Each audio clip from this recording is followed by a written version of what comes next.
Okay. Says we're live. Yay! Oh, yep, I heard it beep. Official. Oh, come on, guys. You meant to say hi to everybody. Hello. Yay. Because we're totally not late. Yes, we're not late as usual. We started exactly the time that we gave you guys because we're always really honest about that, and we realize punctuality is important. Punctuality is not a thing ever. Never, ever, ever, ever, ever. We like to pretend. We just like to test everybody and be like, "Are you guys all ready? Surprise! We're starting."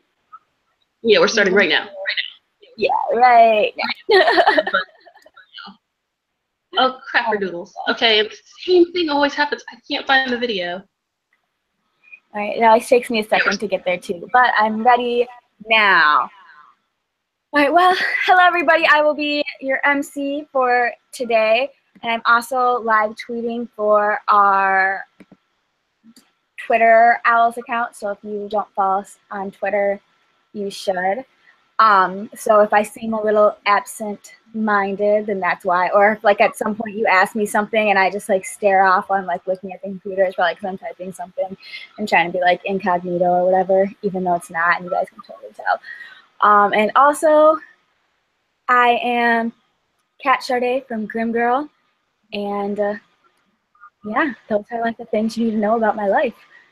So who's next for the intro? I want to start volunteering people. No, I'm fine. I'm Lita. Seems I'm the only lively one here because everybody else is like half asleep. It looks like we don't want half asleep people on this stream. And we were without our lovely. I can't talk today. We were without our lovely Naja last time, but you're here now. So that's all that matters. And yeah, I'm. It's like tears of joy. So I'm known as Lita, or Lita Kino on the interwebs. God, I hate doing this intro every time. You like say the same thing. So I do too much on the internet, hobby-wise. I have a podcast, I run a blog, I do YouTube, I do owl stuff, and now I'm doing something else on the side as well.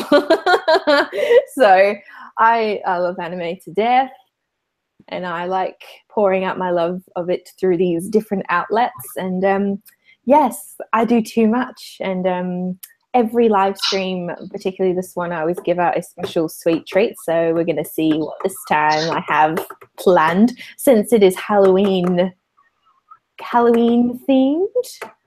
And I should say happy Halloween to everybody else in the world when it is Halloween. Halloween falls on a weird day. It falls on like Tuesday. I'm like, yeah.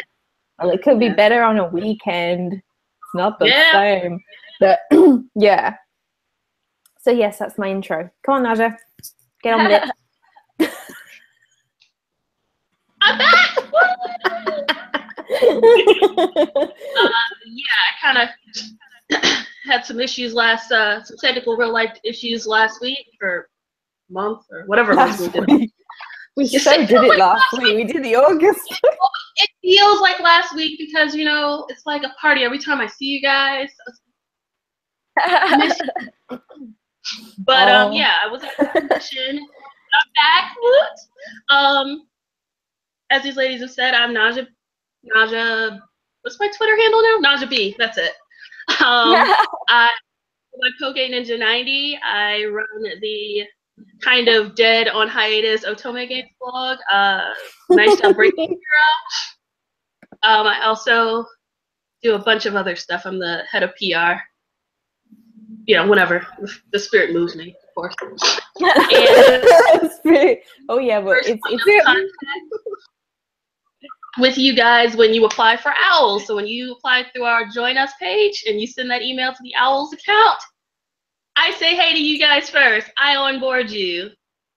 Yeah, awesome. Usually when I'm at work. Supposed to be doing real work, but you know, stuff. I do a couple of other things. I freelance for Manga Tokyo, which I have to do the minute I get off the stream because I'm supposed to be following one of the seasonal anime, but I suck at those. And I also run a, I forgot what I was going to say. Lord help me. I run an Etsy store where I make cute crochet things. I have 2 here to kind of make up for me being so shitty and not being here last. Ari, I would love these. These are the 2 that I'm working on right now. They're still works in progress, so they're like missing parts and stuff, but bear with. We've got the first one. We've got a cute little Victor doll. Saying hey. It's like Naja's doing self-promo, guys. Yeah. And then I'm working on, this one is legit a work in progress. Like I'm still working on it. Little hat falls off, so he's bald. There's also a little Yuri as well. Just because, I'm telling you, Gigi will want those. She'll swipe them up like a blackbird getting its worm. So I'll most likely like usual. But those are the 2 that I'm working on right now. I might do Yurio, but we'll see how I feel after this. I finished a custom order. That's his favorite, Yurio, so you should just do Yurio. You should just do it. My fingers, man. My fingers. I need these things. I know, it's only my fingers for many things. Okay, that's not insinuating anything else, just so you know, folks. I'm insinuation. All of it. 110%. Talented fingers, man. I play the flute, guys. I played the flute too. I used to play the flute.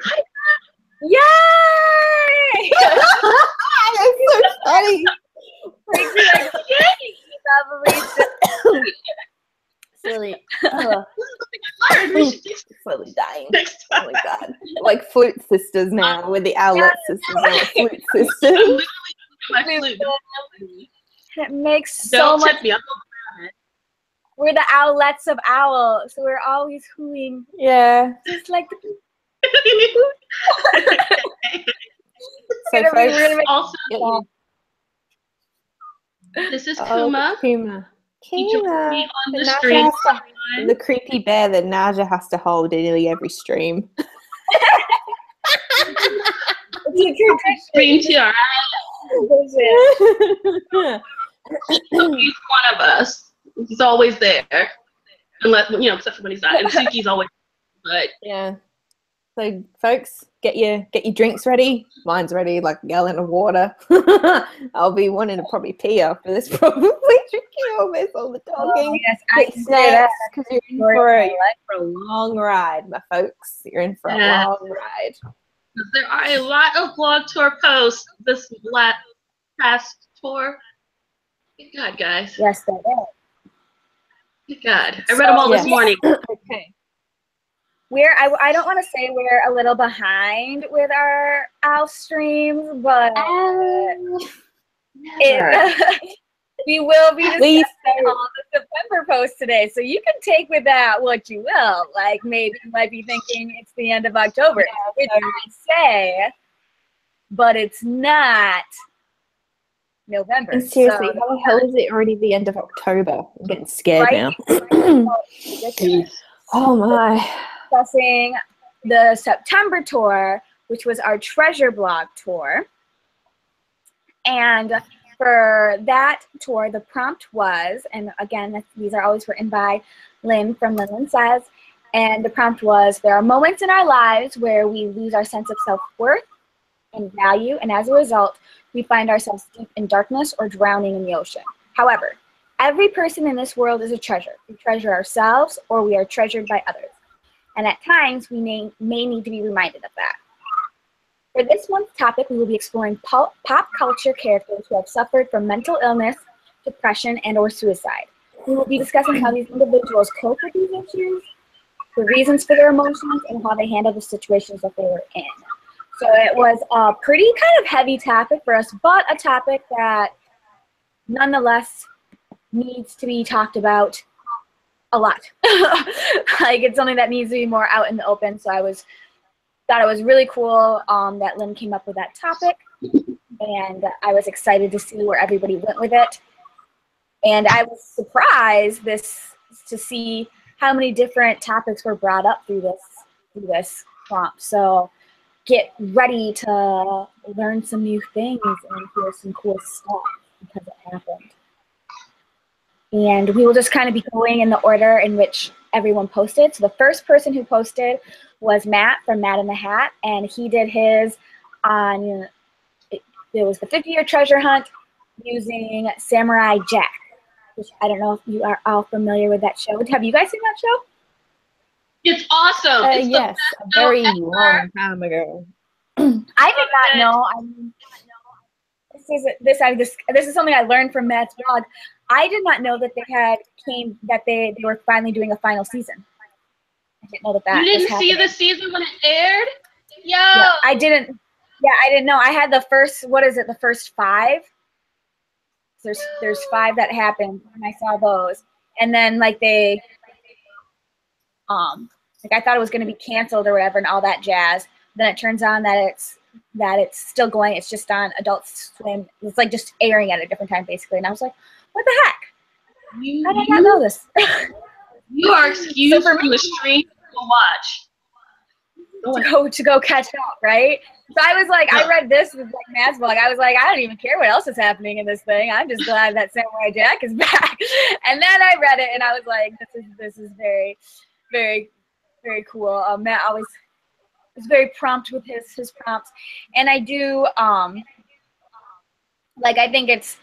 always find his kind of to be interesting because I myself do not subscribe to the Christian religion, but I think it's really, really I find it to be a very beautiful thing. And when I see other people and how they're able to pull that into their lives and into their ideals on life, I always think that that's a beautiful thing to be able to do. So I think that's a unique perspective that Matt always brings to our Owls tours.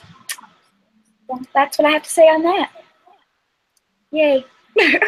Now to see do I get to choose who goes next? Are you guys gonna duke it out on who goes next? Is a fight about to happen? No, no, we'll go in sequence of how the actual screen looks. So you can go next, Naja. I just feel because it's whoever's talking. I was thinking that we would have to throw down, so I'm a little disappointed. I mean, we're too far away from that, and I'm weak. Oh, so weak. But absolutely loved Matt's post. He always, almost always kicks off our blog tours, and he does a fantastic job. He picks some really interesting shows, and I really like what Matt does is he likes to tie it in with real life. Like at the beginning of his post, he talked about Robin Williams and got that guy's name.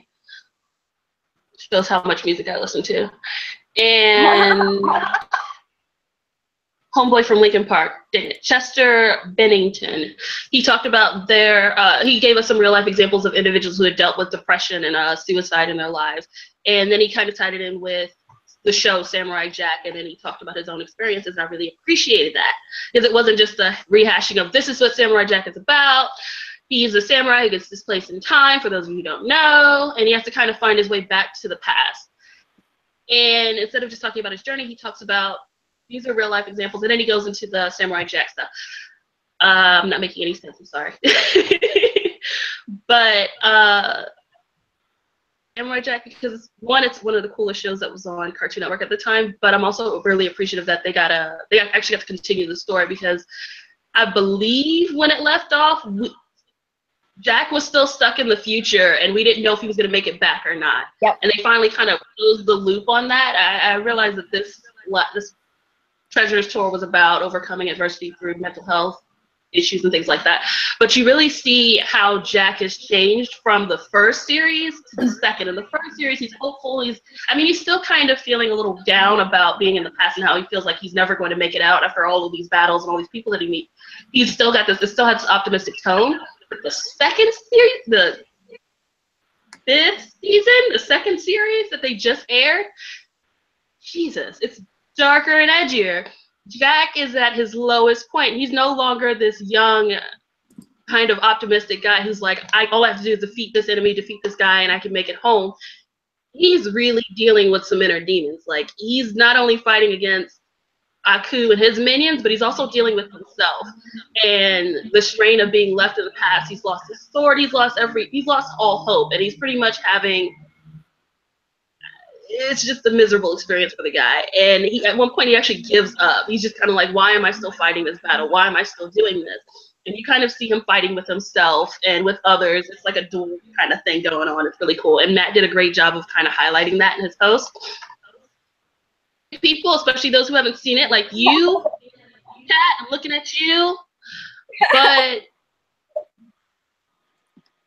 But Matt did an excellent job of encompassing the series and talking about Jack's jump the series and how there's a shift from the beginning to the middle to the end, and then how he deals with his own problems as he figures out his dream, as he makes it to his goal, which is to go back home.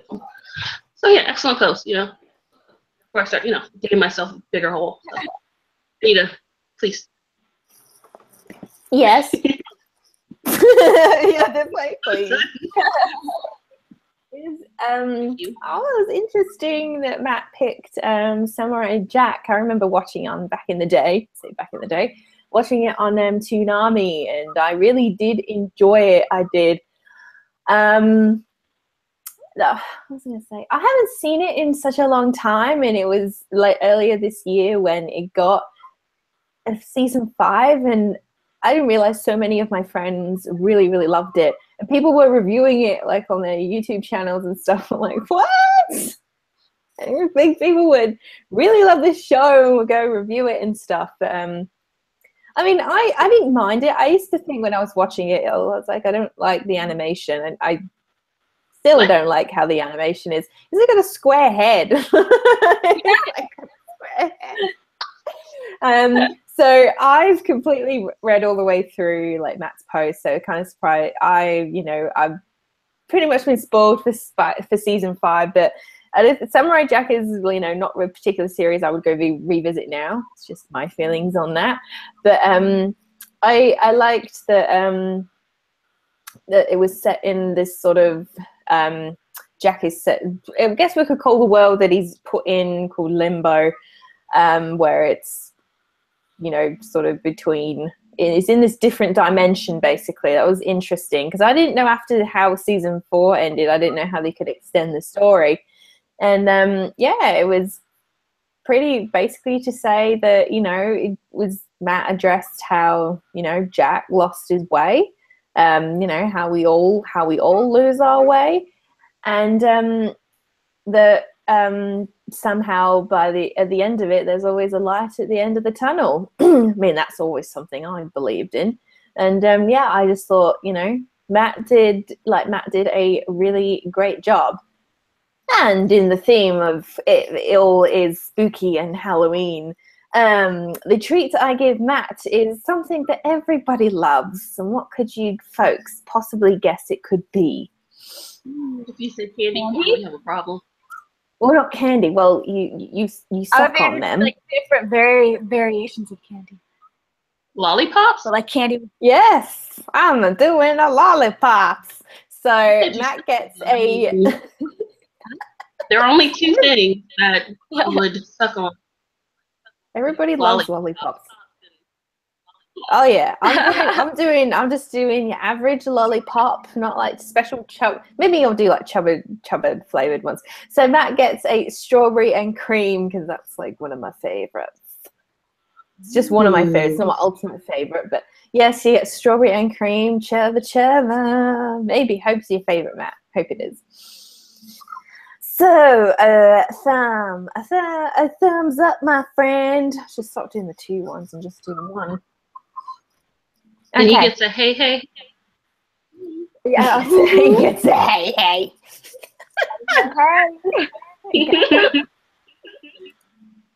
Who's the next?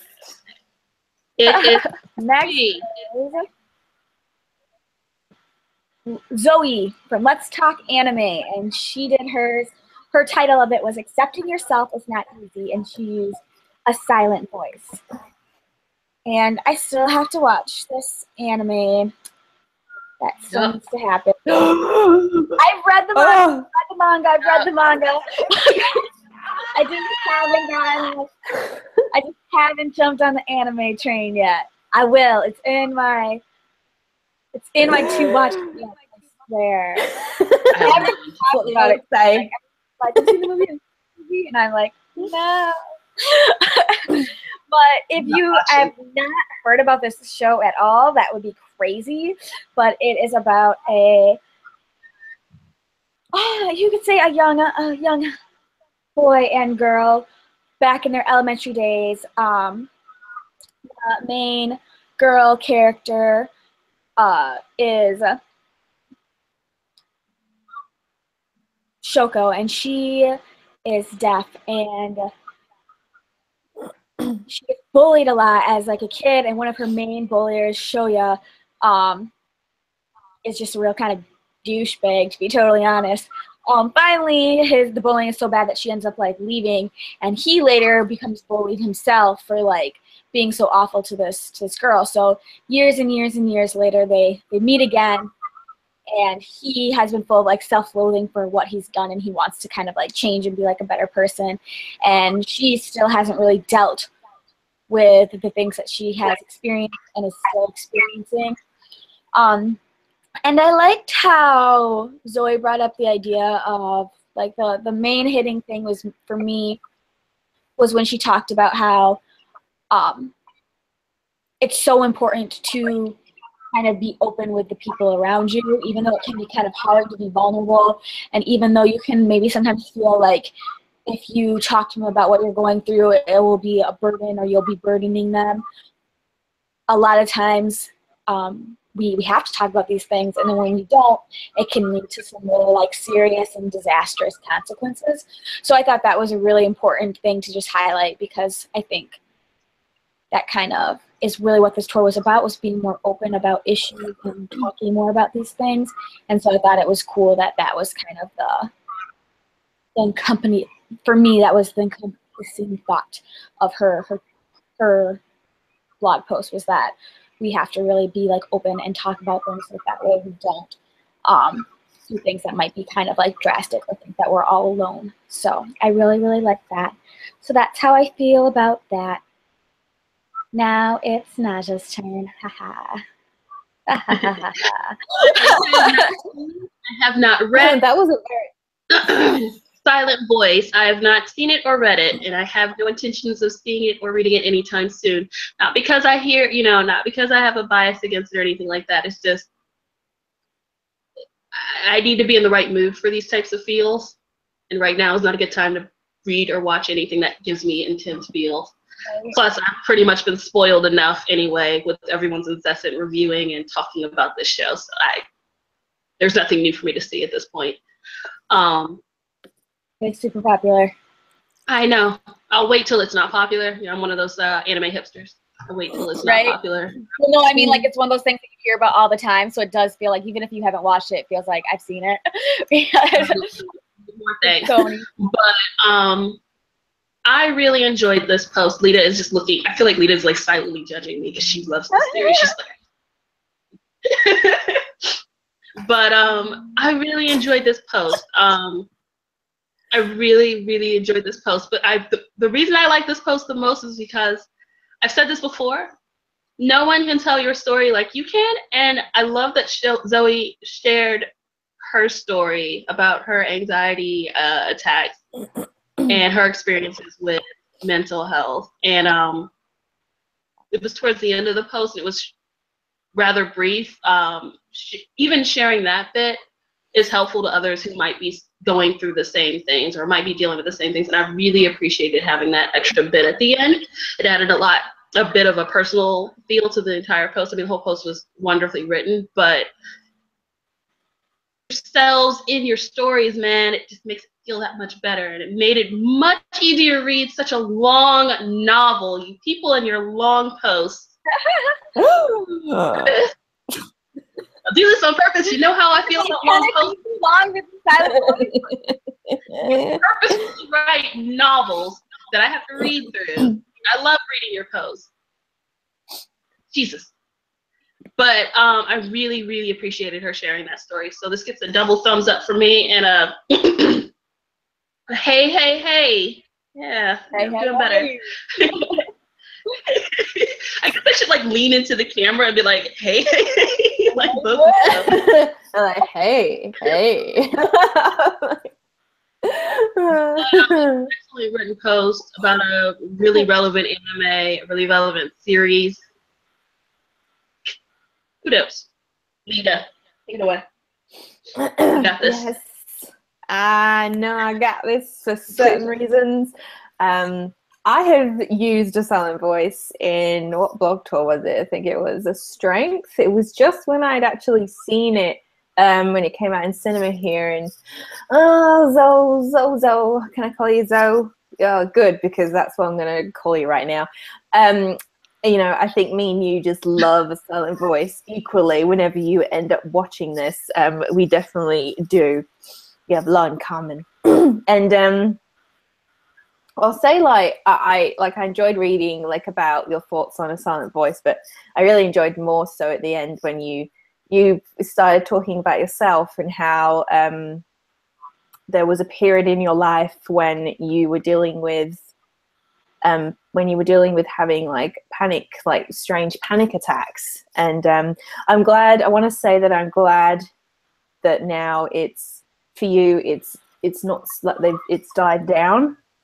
And that you feel that you can, you know, be open with people about it now, and that you can talk about it, because yeah, goddamn, I know exactly what that's like. But a silent voice has definitely made a mark for itself. I love a silent voice more than your name. Sorry, Lynn, I said it. I know you love your name a lot, but seriously, a silent voice is just better.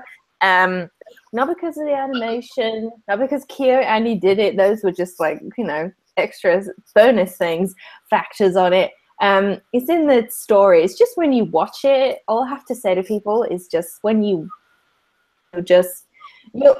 know how it'll make you feel at the end. Honestly, who was it recently? Hazel, she messaged me on Twitter, and Hazel, if anybody knows, she's one of our members here at Owls, and she saw a silent voice this week, I believe it was, correct me if I'm wrong, and she's like, she's in utter shock. She's like, Lita, I just got out of silent voice. It was amazing. And, you know, she said she was crying, and, you know, she's like, the first thing she had to do was tell me, and I'm like, yes. This is when by the way, Hazel, I read that first thing when I woke up. It was like freaking 7 a.m. I forgot to turn my phone sound off. I did, but that made me really happy. Anybody who ends up watching a silent voice just makes me really happy, and I get to hear their interpretation of how they felt about the movie, because it represents a lot of themes and it's perfect for this choice of what our September is about, covering mental illness. In the movie, it deals with suicide, it deals with shutting yourself away, depression. The suicide factor is in both the main characters, is all I'm going to say. And how it's presented, it's not presented in a way that is like, of course it will make, this movie's going to make you cry, no doubt, probably the end. But in how it's presented through the main characters, not meant to make you like bawl your eyes out and feel so like incredibly sorry for them. It's showing a very real impact of what it is like for somebody to deal with those feelings, and just how I'm so glad Kyo Annie handled it. I'm just so glad they did. And it's just to me, I can class it as a masterpiece to me. It's probably one of the best things I've watched this year, honestly. So I'm just so glad somebody picked it for this month. I'm hoping there would be, and I loved your post, Zoe. So you get one of my favorite lollipops. You get the average orange one. I know that doesn't sound exciting, but I have got a massive thing for having orange flavored lollipops. If they're not in the selection of lollipops, I go on a whinge. I go on a rant. I go on a rant. I haven't got my orange lollipop. So Wow. I'm going to eat orange lollipop. Well done. Yay. All right. Kat's like half alive, people, by the way. I She's know. tired. So She's a very for pregnant woman. Like, yeah, I was going to say, for anybody who does not know my life, but I am like way pregnant at this point. Like I'm way pregnant. And I'm just like, just trying to carry around this child. And I'm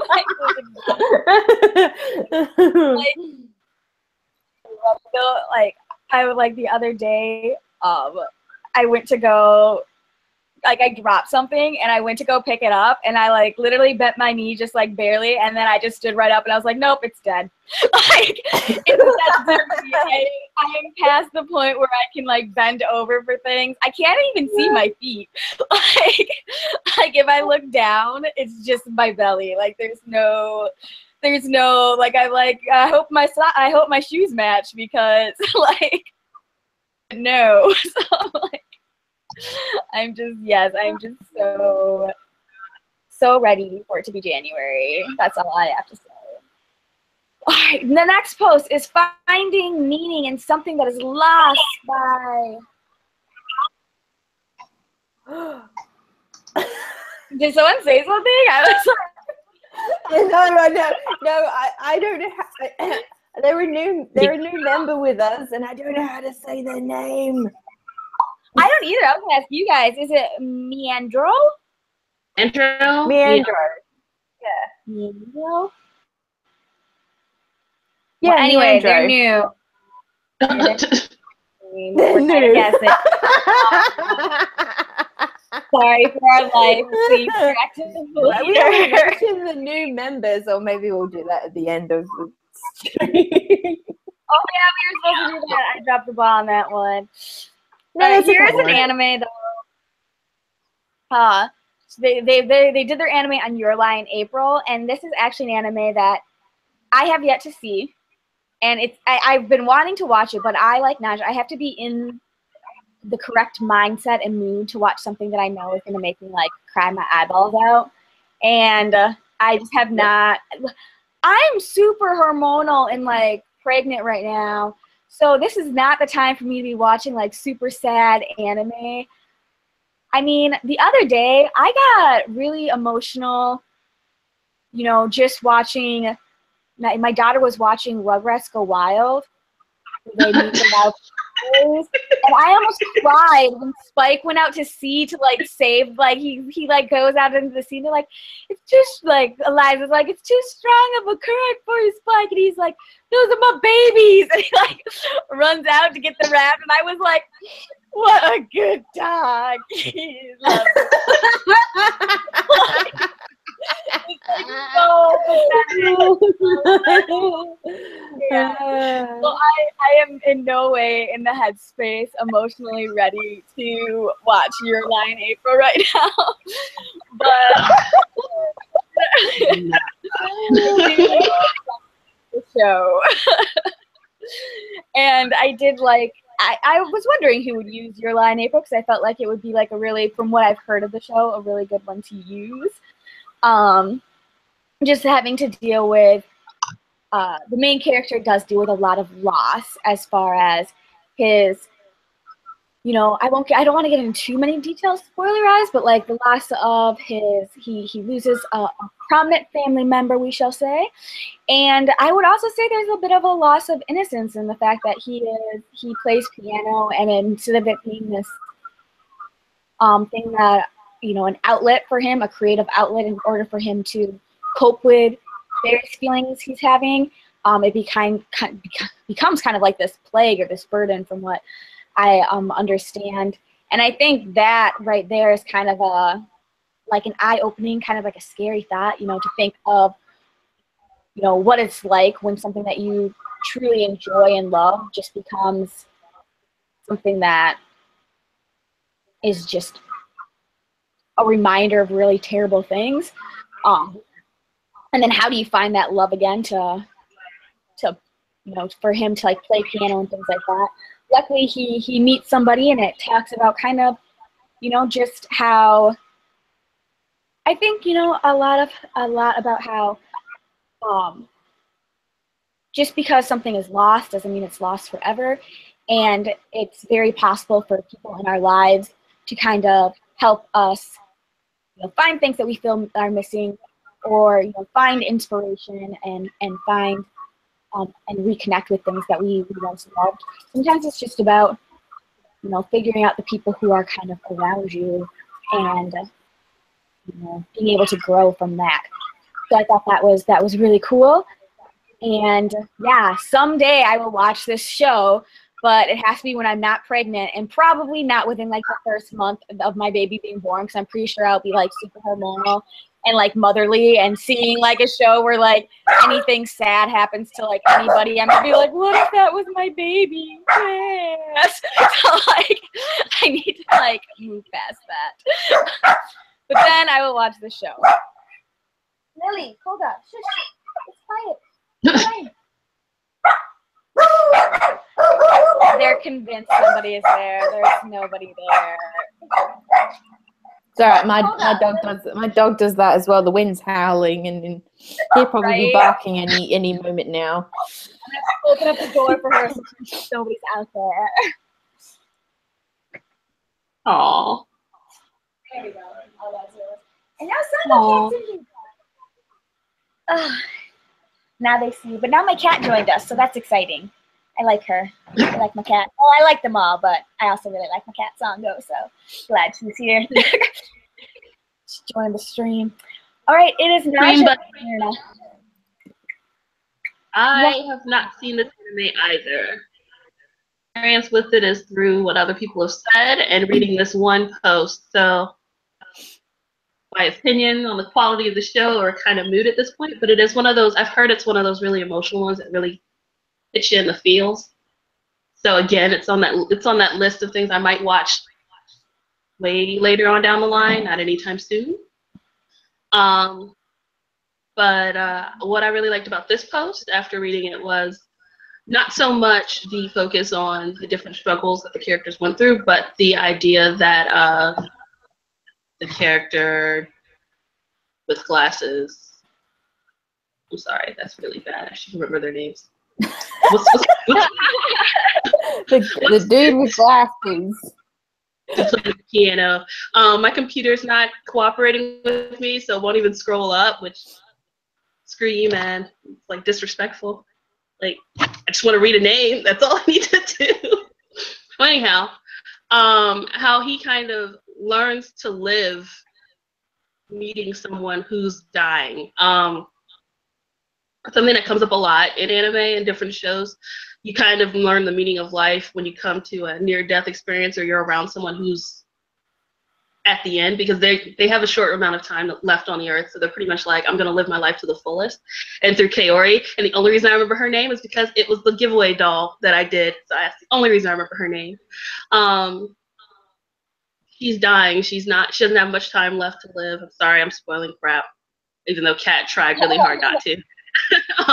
But she has a short amount of time to live, and instead of wallowing in the idea that, oh my God, my life is ending, this is what's going to happen, just staying in her room and, you know, closing things, she decides to take hold of her life and live it to the fullest. She changes her hair. She becomes more outgoing. She's just vibrant. She's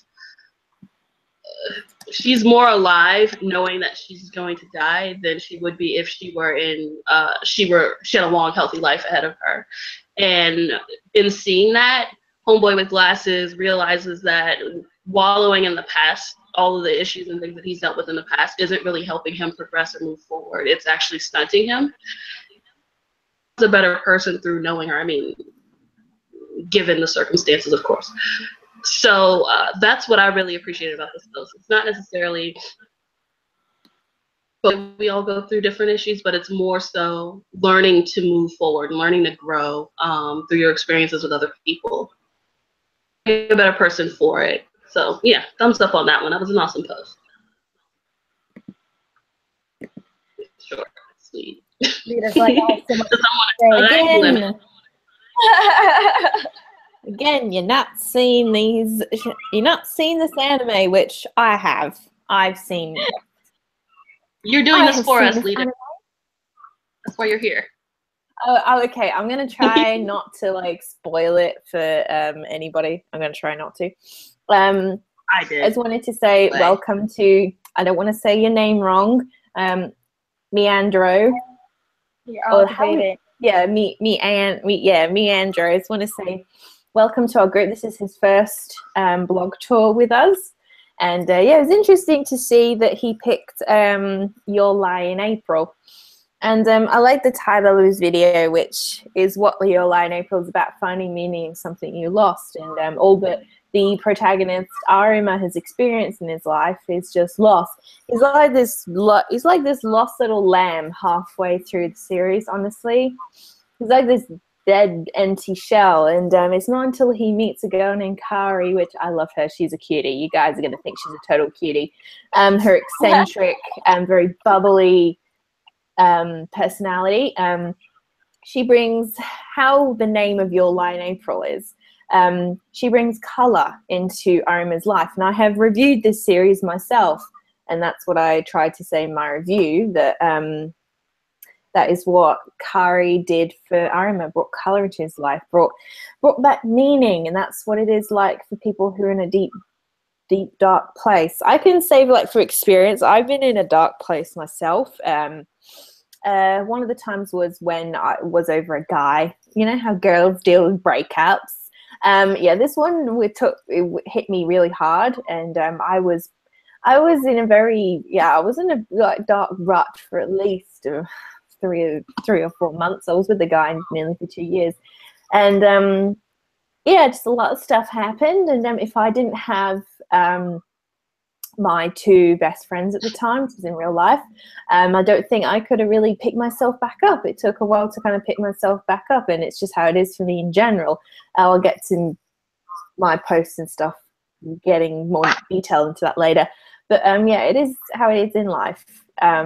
You need others to pick you up, and it's bad when there are people that don't have that, because you might not notice their changes in their personality, or when somebody dies and you've had others around you think, oh yeah, you'll be fine.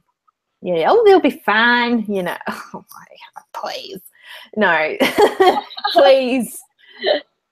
Nobody is fine, no matter how they deal with their grief and whatever their loss. Nobody is fine.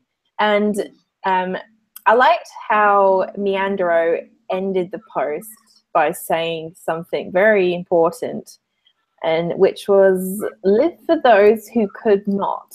And that's not that to me didn't make it sound like, it's not meant to sound so sad in that sense.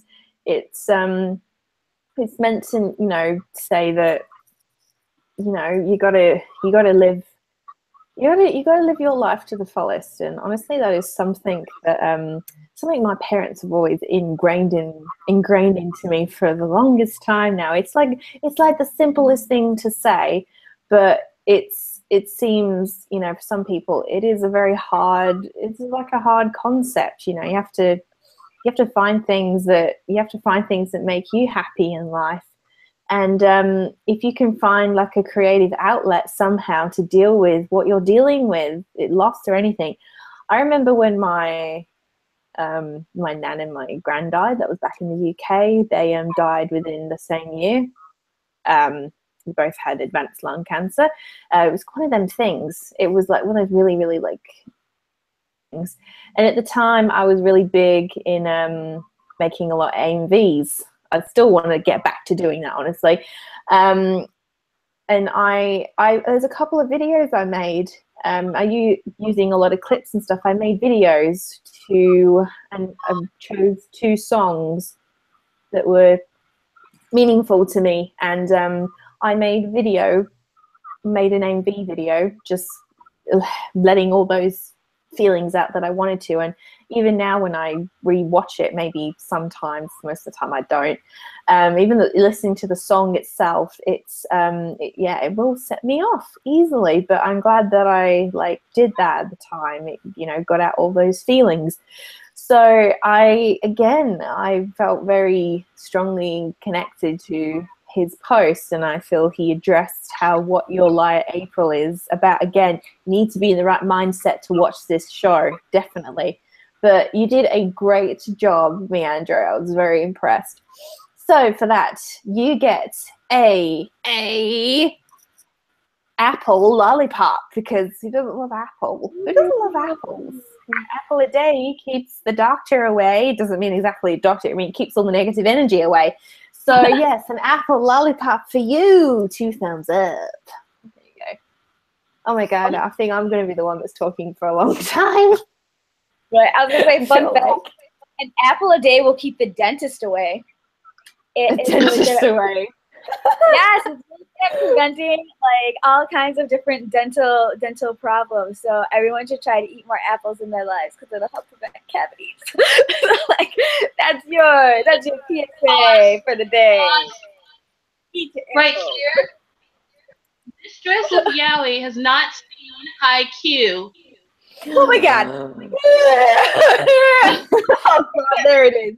So, folks, just for those who don't know or are new to our streams, the word Haikyuu is a very sacred word. It always at least gets mentioned once in our streams or several times. And yeah, all of us really love the series Haikyuu.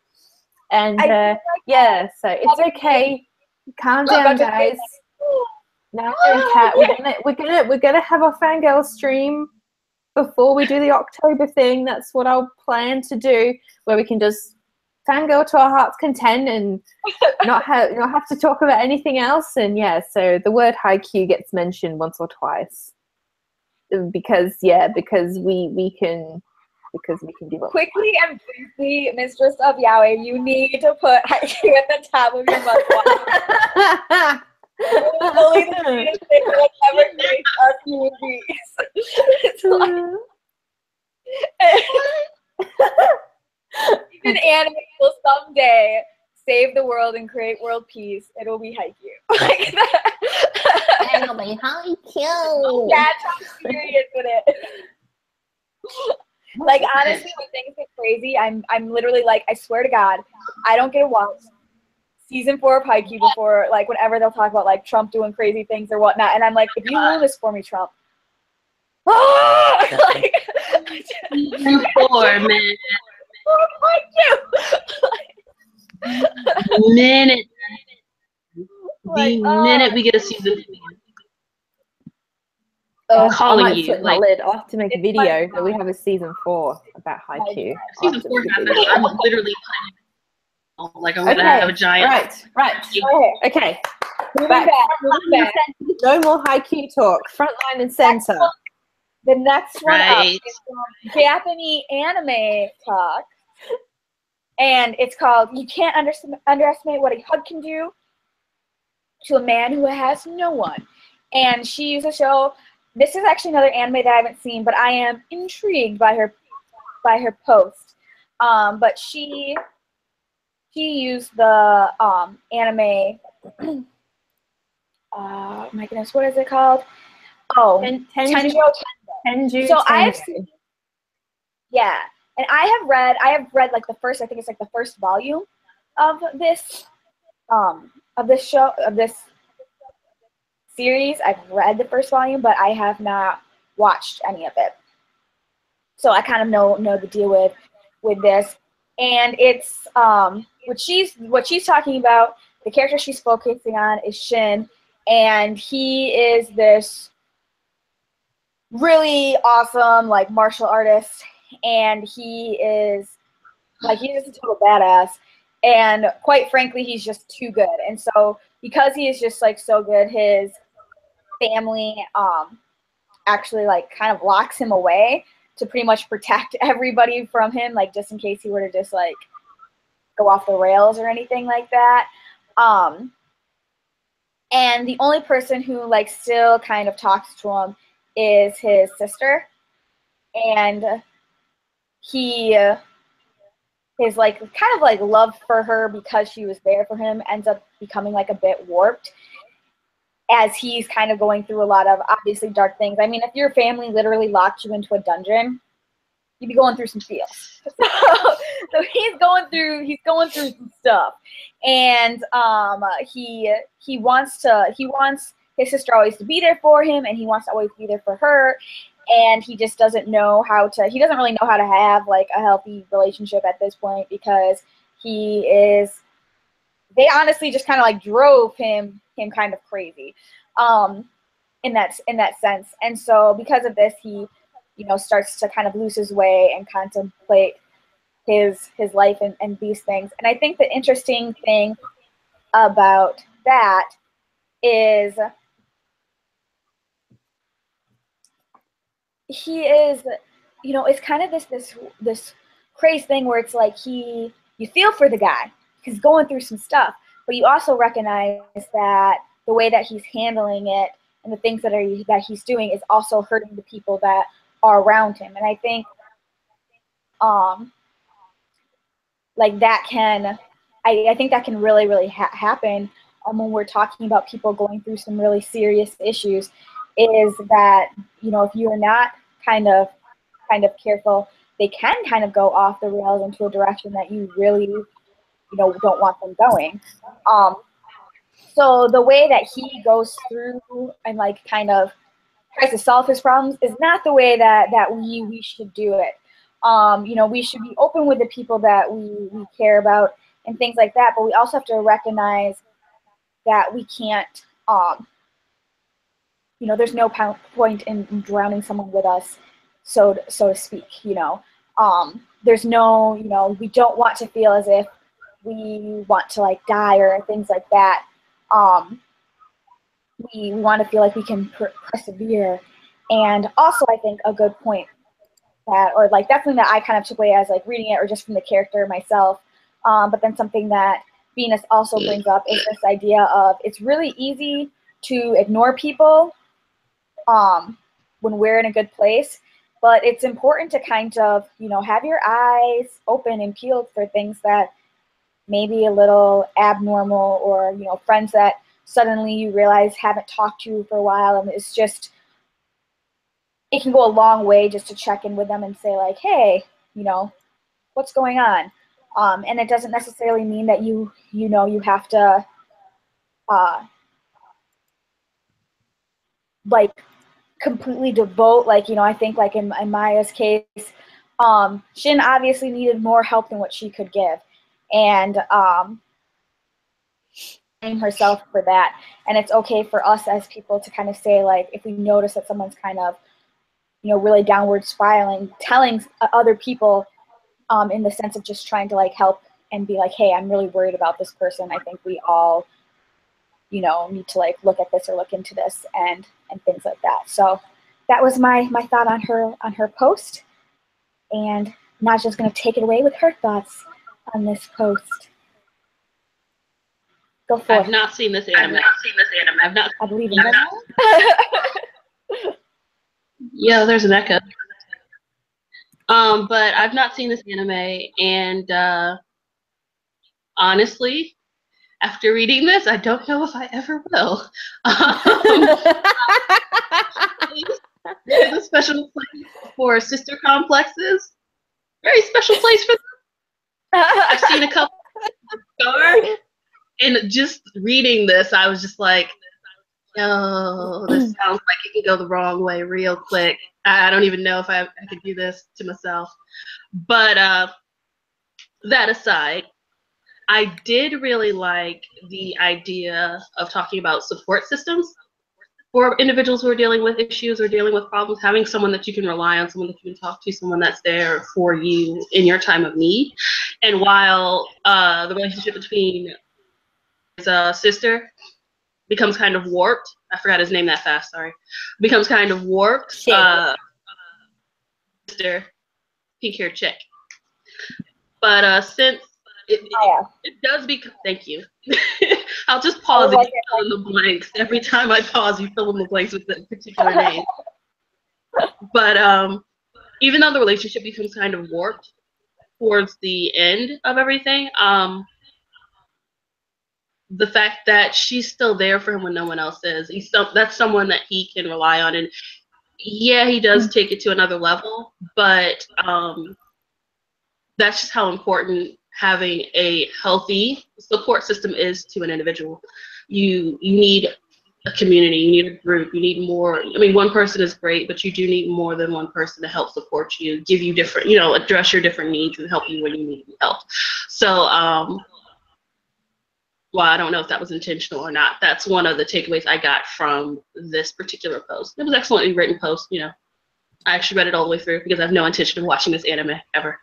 But did a great job. Fantastic job. Are you holding your Oikawa doll? I'm dollarless. I'm dollarless. I was like, who is that? And I recognized the hair because I was like, it's all over. Oh my God.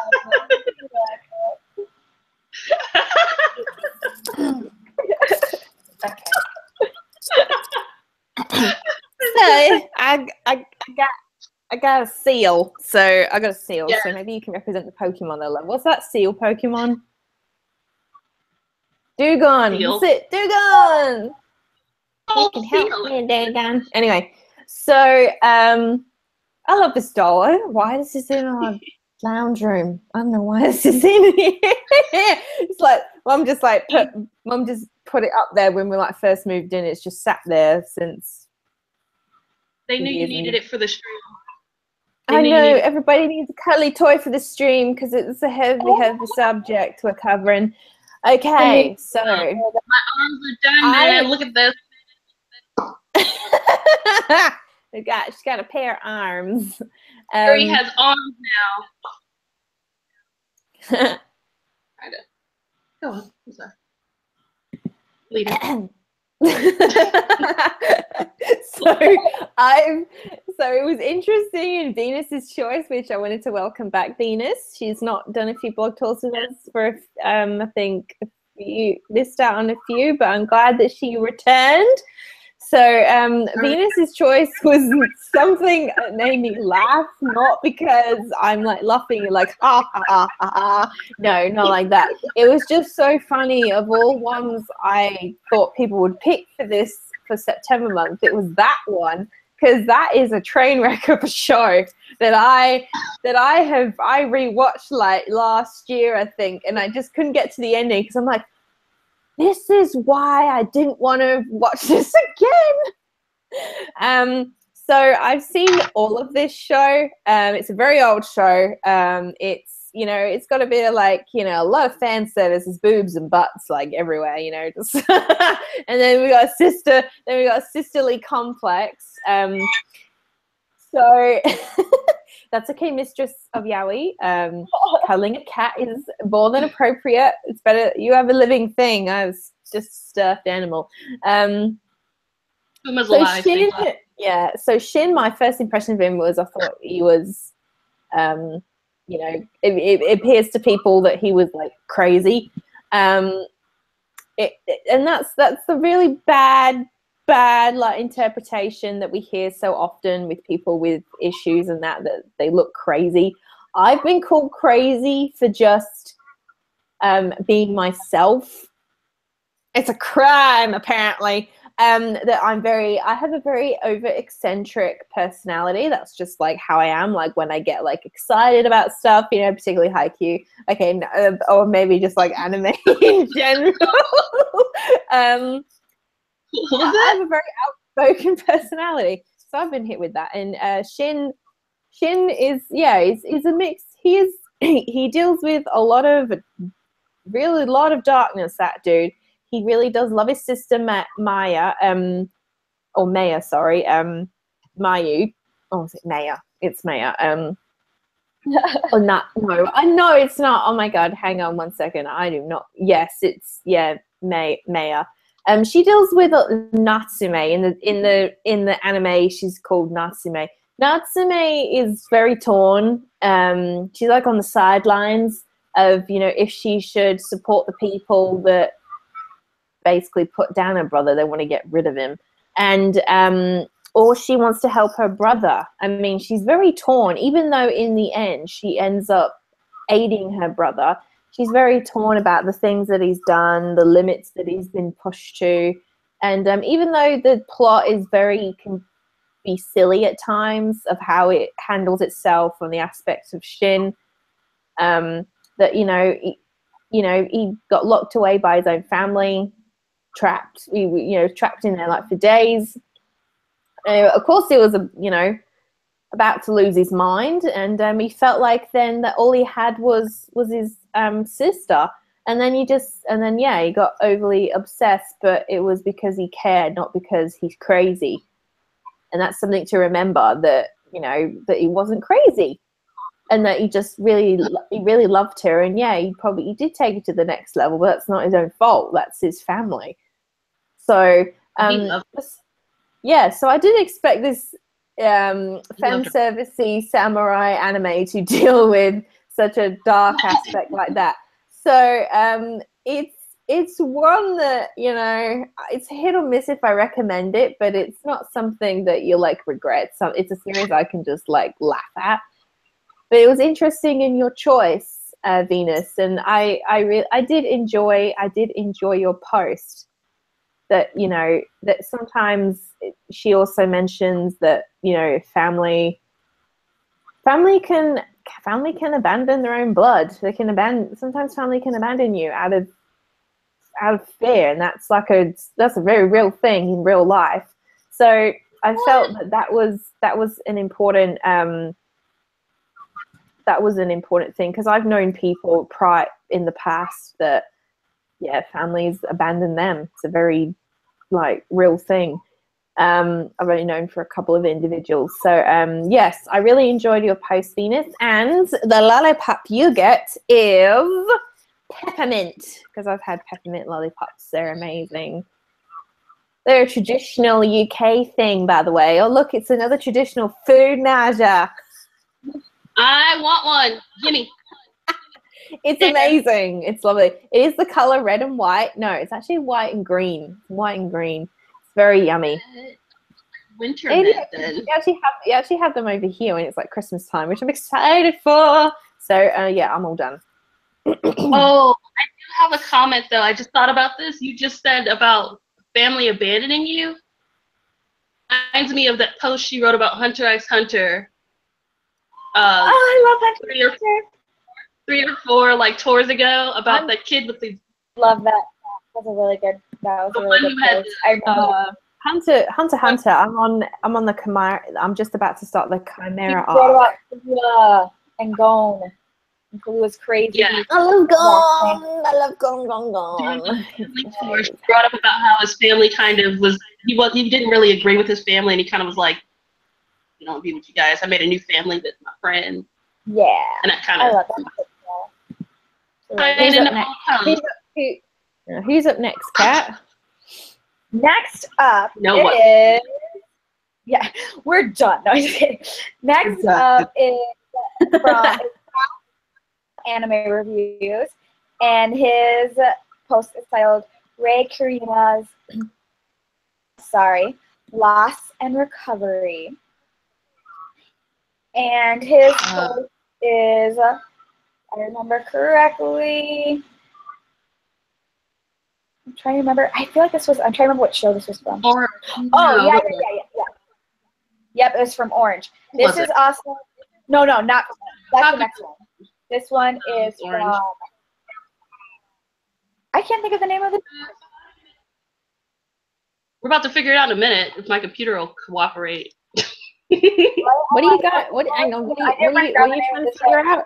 They play shogi, and he gets adopted by this fan, or he kind of gets, his parents have died, and he becomes this shogi champ and ends up living on his own and whatnot. But he's gone through. March comes in like a lion. Sorry. 3. I know 3. It's pronounced. Usually, everyone pronounces the Japanese name, which is 3 Getsuya lion. I probably pronounced it wrong anyway. Oh, see, I've never seen this show. But I knew what I was talking about, and I knew what he was talking about. heard of it. But what I liked about this show, okay, so I'll back up. Spoiler for you, I feel like you would get this from like the summary of it anyway.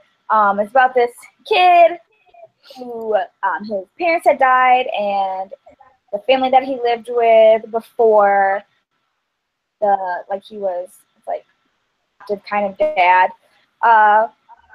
was just kind of not a good parent, in the sense of he makes his kids, all the adopted kids, like really compete with each other for his like attention and love. And the way they do that is if you get like the shogi board, that means like you're the favorite. So he becomes like obsessed with playing this game, and he gets really, really good at it, and is able to like move out and live on his own, which is nice. But obviously, you know, you live in an environment like that, and it's gonna mess with how you are able to like relate with people and how you're able to relate with yourself. And so I feel like it shouldn't be a spoiler, because I feel like we should all be able to relate and realize that, yes, because of that kind of an upbringing, you know, he would be going through a really significant state. Not only has he, you know, lost somebody, but then he's grown up in that kind of environment. And so he's, you know, he's depressed, and he doesn't really have friends, and he doesn't really know how to relate to people, and which is, you know, is really, really, really hard. But he does start to kind of, like, as he meets others and as he's able to make those connections, and again, I just feel like this is like an ongoing theme, but something that has to be said. Like, you cannot put a price on how much it will mean to somebody to just kind of reach out to them. And as he's able to kind of make connections, to start moving forward in his life and start, you know, doing things that are more social. And it doesn't mean that, you know, I don't like to like give the impression of, it's not this thing of like, adjusted, you have to be like, and really outgoing or things like that. Like, that's not what I feel like this is about. It's about just being able to have some people that you can talk to, whether it's, you know, online or in a school club, or you know, you're like at work or whatever it is. It's somebody that you have some sort of a connection with, because it makes it feel like, you know, life has meaning. You know, life that gives you you know, some excitement in your day to have these hobbies and to share and enjoy them with other people. And so I think it's good to kind of know that. But I also think a good point that Scott brings up, just because like the nice thing about this, I guess the show is getting to season 2, and so not all of this character's problems have been solved in the first season. You know, he's not completely, like, his road to recovery isn't completely done, and I think that's important to note, because I think one of the downfalls in a lot of, in general, but particularly in anime, because it's not, anime does have a lot of shows where they're just kind of like that one season and they're done. So you get like 13 episodes or whatever it is, and then it's done. And the problem with dealing with a mental health issue in that time frame is that it gives people an unrealistic idea of how long it actually takes to recover from something like this, and to kind of get back onto your feet, and kind of how this road to recovery is an ongoing thing. So it's kind of cool that this series is getting a second season, and that we're going to still be kind of seeing this character grow. So that's my thoughts on that. Naja? Again, you essentially said everything I was going to say, which makes my opinion at this point moot. Literally everything I was going to say. I was going to talk about how you need to form connections with people. It's not necessarily they save you, but they give you a reason for living, like you said. Again, with the mental health journey not being one that's necessarily has a particular end. It's an ongoing thing, like everything else in life. There's never really a concrete end unless you die, but it's a process. You grow with each experience. You adapt, you change. Nothing is ever completely over. You keep moving forward. This is also, like I said, this is an anime I haven't seen. One of those emotional ones that I kind of put on the back burner because, you know, I like to smile when I walk outside some days. I like to. Some days. other like, oh crap, it's raining. But yeah, I have not actually seen this one yet, though I do recall they did like a Let's Watch or something with this one. Everybody was watching it and talking about it, how awesome everybody's just touching their dolls. I threw my seal away a long time a while ago. An arm on, like a whole arm. Yeah. For scale, you guys, it's the size of my pinky, man. Giving you life by sewing on an arm. Yeah, it's tiny. Yeah, this is a well written post, and kudos to Scott for keeping it short and sweet to the point. Thank you. From Lynn and Scott, they write excellent length posts. Then in particular. But yeah, so Lita, does that mean every time now you're just going to say thank you to the ones that keep it short and sweet, and then you're just going to whine your ass off like, it's a long novel. If it ain't broke, all right.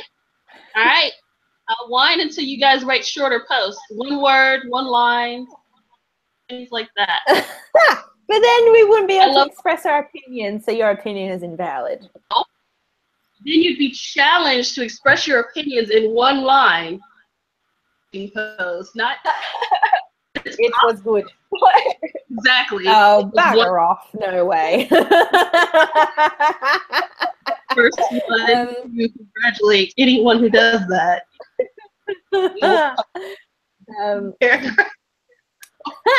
But no, so March.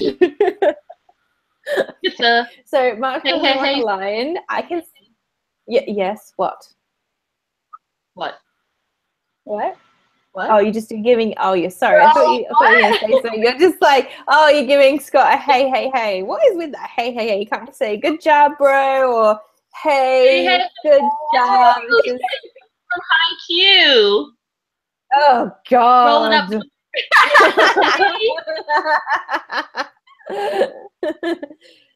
Played the video the last so March.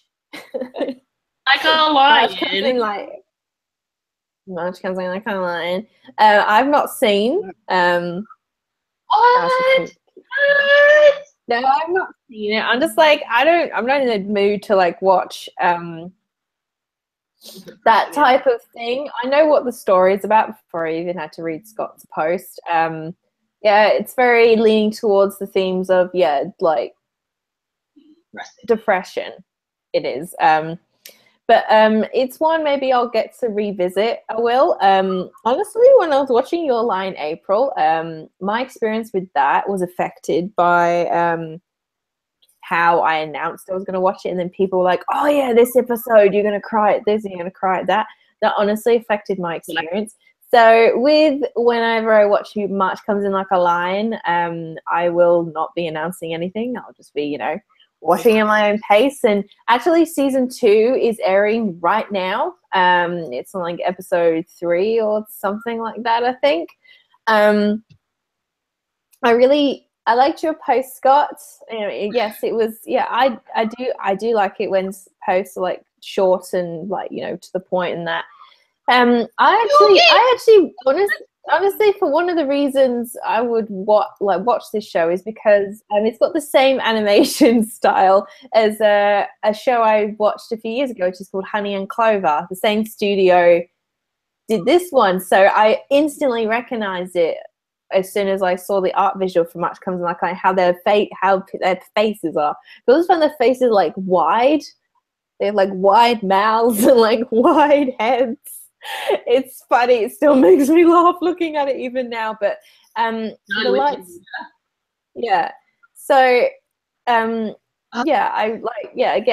liked Scott's post, and that what I got from it was that the main protagonist Kiriyama doesn't, from all he's been through so far, didn't know how to express his feelings. Until like he ended up meeting his 2 like adoptive sisters, he didn't know how to express himself. So I feel that that's what this show is really one of its like main themes is, until he finally, I'm assuming, you know, by season 1 he's at least letting himself like recover from all the negative energy he has probably whirling up inside of him, and he realizes that, you know, he can begin to like, you know, like heal, as like the title says in Scott's thing, the road to recovery.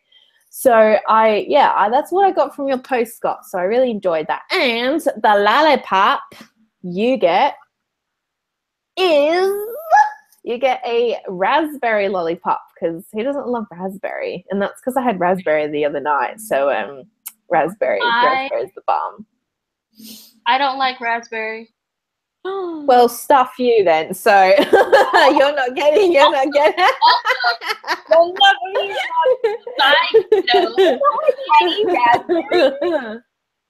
liking short posts, and then she praises Scott's post for being short. You don't like well, the same can be said about a certain collaboration I'll be giving my opinion on shortly later. Anyway, who's next, Kat? Next up.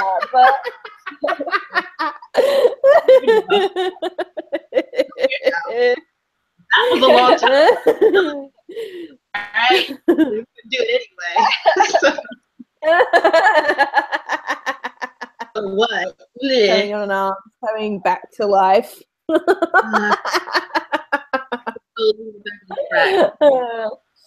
right, sorry, Kat, go on. Next up, we have Hazelyn.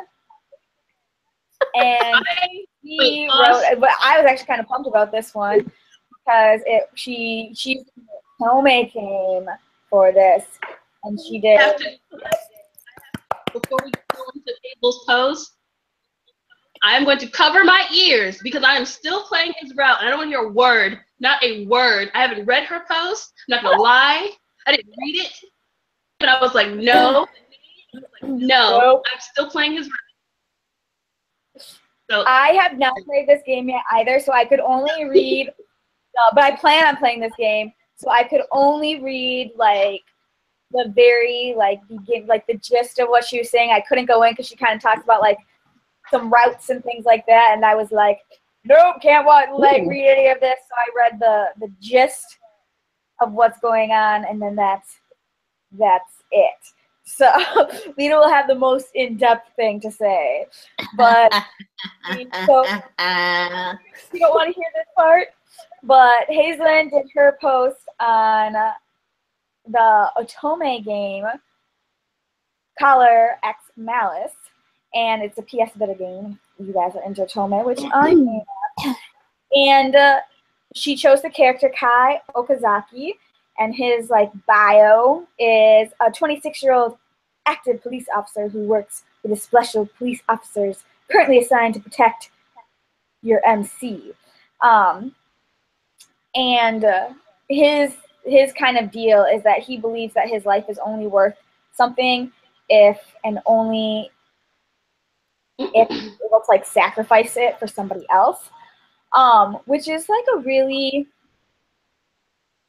kind of crazy thing when you really think about it. This idea of, you always have these in-depth kind of conversations with people. It's like, oh, what do you think the meaning of life is, and things like that, or what do you think makes life worth living? I really don't know what I would say if I was having this type of a conversation with someone and they were like, worth it if I can die for somebody else. I'd be like, whoa, how is this even making sense? Because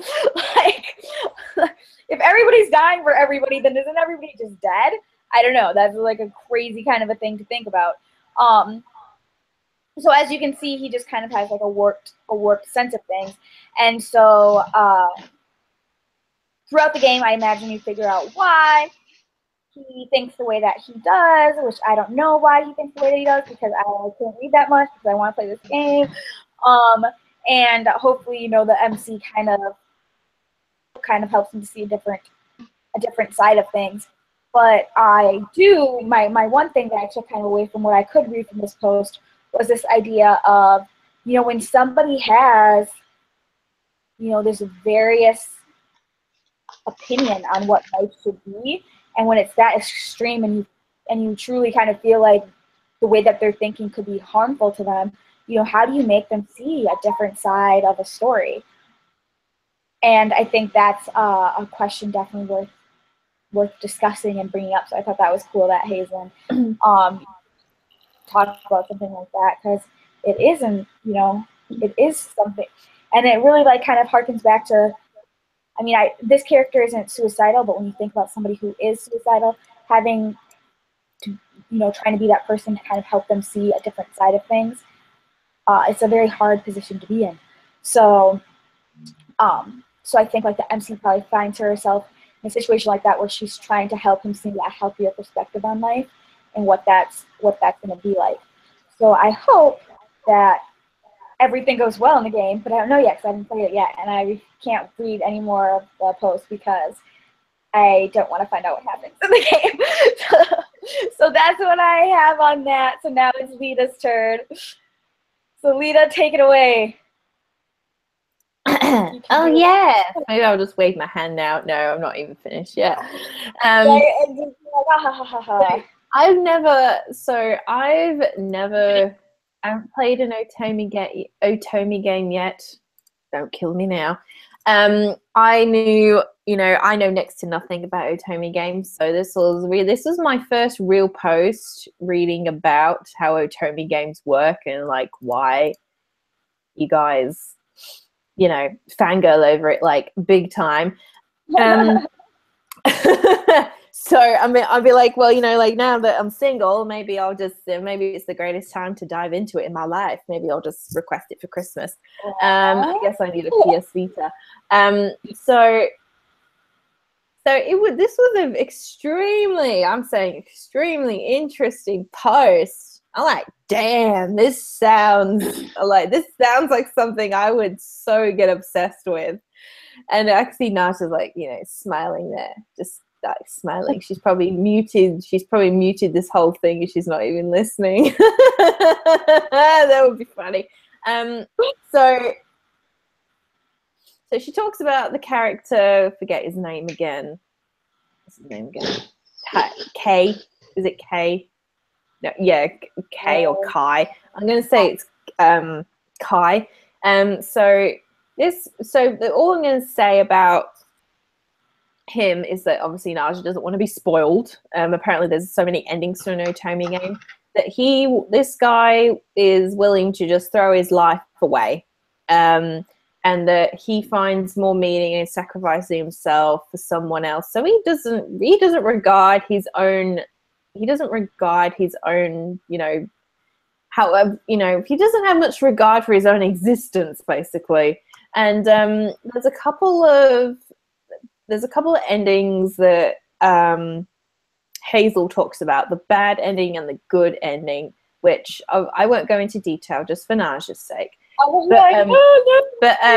It's very, there's two ways that it could go, and I was kind of anticipating that, and I'm like, oh, could this be an anime now? This would be great, because I'm like watching Code Realize right now, which is based on an Otomi game, I believe. And that show's getting some attention right now, and I'm loving that show. I'm like, oh, I really like this. It makes me want to play the game. But I really loved your post, Hazel. I'm glad somebody went outside the box. I like it when people think outside the box. So for that reason, my dear, you get, drum roll, watermelon lollipop, which I wonder if anybody's tasted that, because I have. It's a very, very comforting thing. I like that one. I'm a waving. There you go, Naja. So I've just given Hazel a watermelon lollipop, if you've ever tasted that. So you get watermelon. Yeah. Good job, Hazel. Who's next, Kat? Next, that's how we're accommodating. Taku, and his orange is sweet and sour, yet all the more beautiful. So we always have a good time. This would be the writers who, I mean, I look forward to reading everybody's perspectives, but I always get a particular kick out of talking. I think the thing that always like surprises me about his post is like something that I think he's a very talented writer, and he, like, I forget that he's a teenager. Like, like, because I'll be like reading these things, I'll be like, oh man, that was like really, really cool.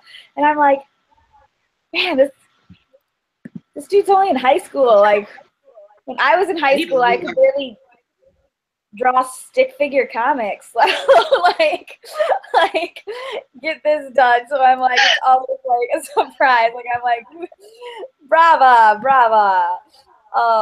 So he decided. He showed up. Did he really?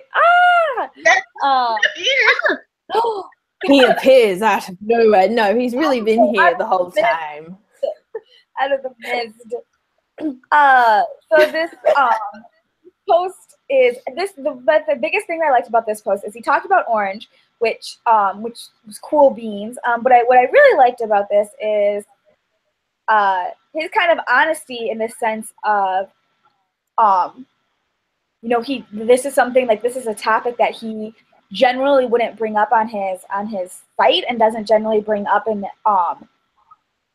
when, like, as a day-to-day topic, because, and he kind of just talks about, like, this idea of, you know, when it's not something that you're going through, how it can just be, like, really hard to broach this topic, and just kind of, you know, like, the big thing of, like, well, what do I say? Like, you know, should I say something? Do I not say something? Do I just, like, let it go? You know, what words could kind of make this situation be better?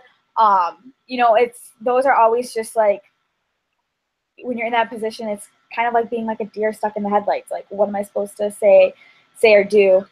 And so I liked how he used Orange to really kind of relate to his own, like, life and his perspectives of trying to kind of figure this out, because the main character in this, one of the main characters in this show is kind of having to discuss something that she's not particularly comfortable with, because she doesn't really know what to say and how to help someone through their depression and the things that they're going to through. And in the end, he really talks about how, you know, what is needed is this idea of reaching out to others and recognizing that you don't have to try to help somebody who's going through this all by yourself. Like, you can reach out to other people and get, like, their opinions and their help, because it is a really difficult topic to discuss. And if you haven't had it, can be kind of a scary topic to discuss yourself, even if you really do care about the person. Again, these are hard things to get into. So just knowing that, you know, you're not alone when you, like, broach this topic, and being able to, again, just reach out to other people and get, like, their opinions on how you can handle a situation, things like that, is always good. So that was my thoughts on that, and I'll give it to Naja. Let's say about I've not seen Orange.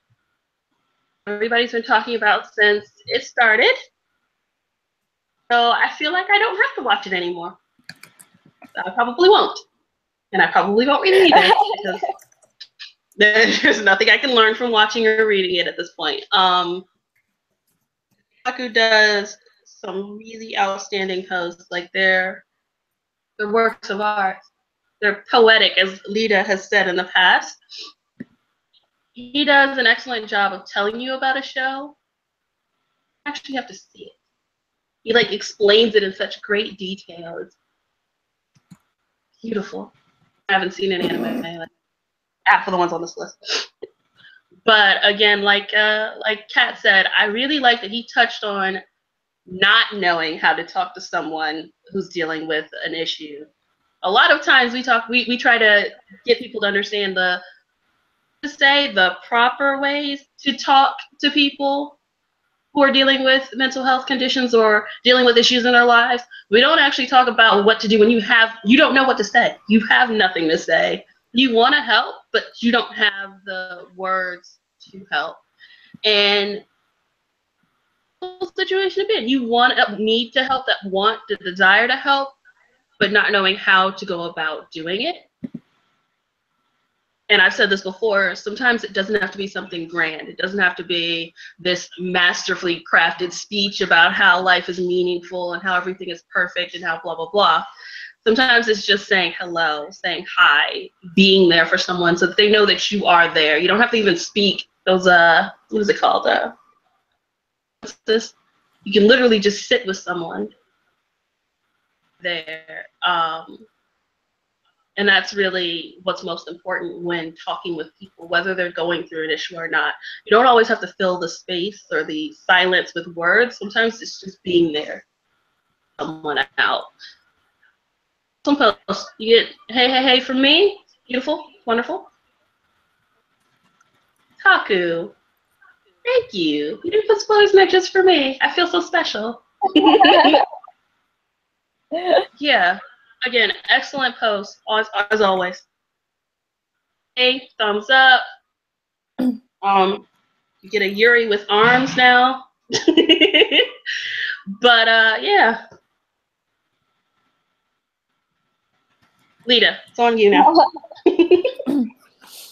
I don't know. Maybe maybe I don't have anything to say at all about Taku's thing. Oh, then moving on. Next post. No!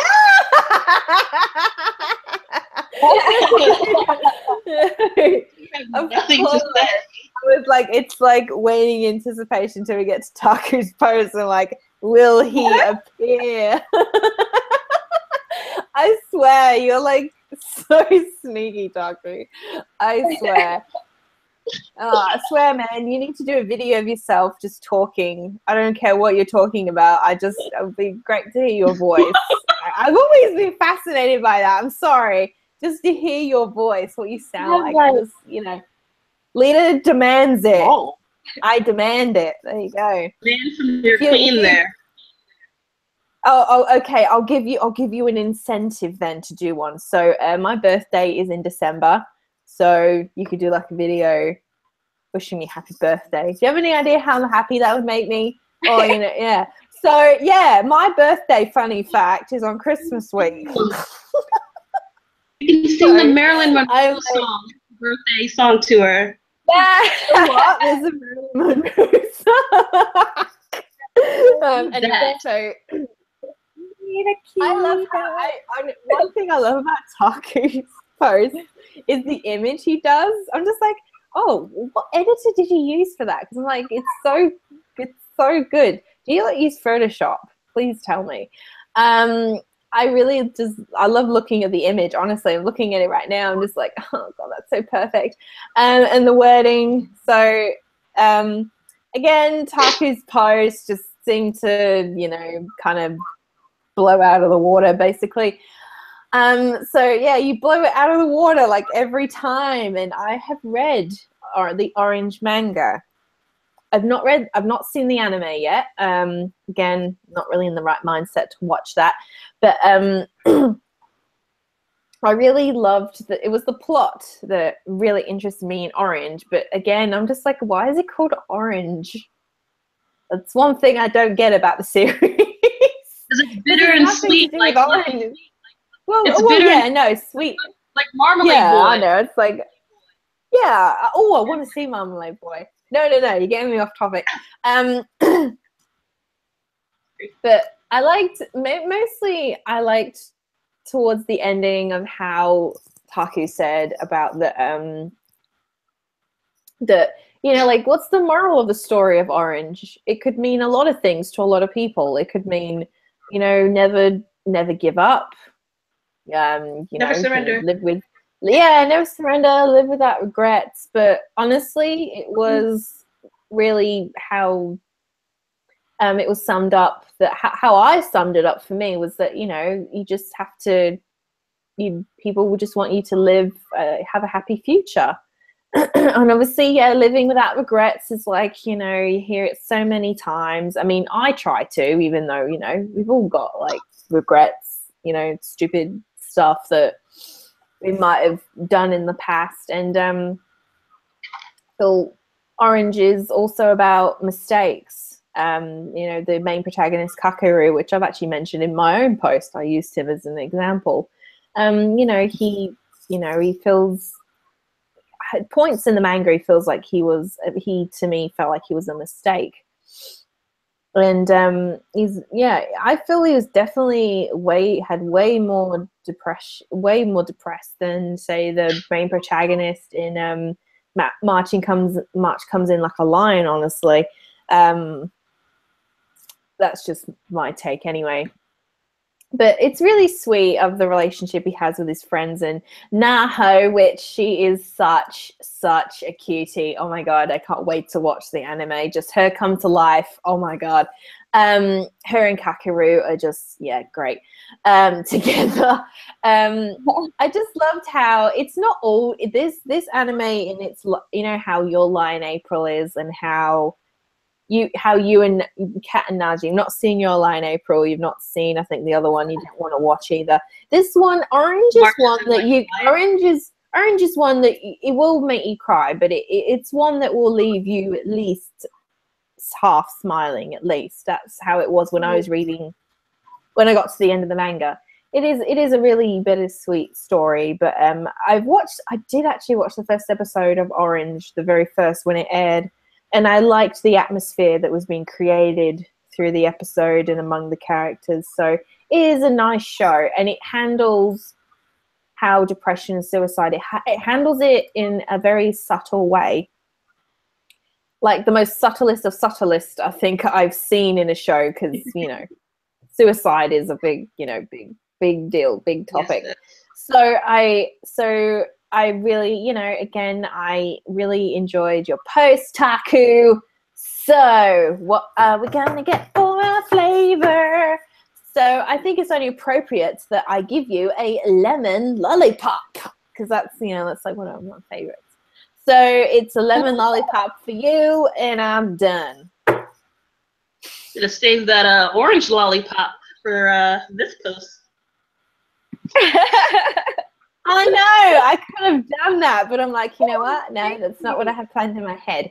So, yeah, so lemon lollipop for Taku. Hopefully you like lemons. If you don't, well, oh well. So,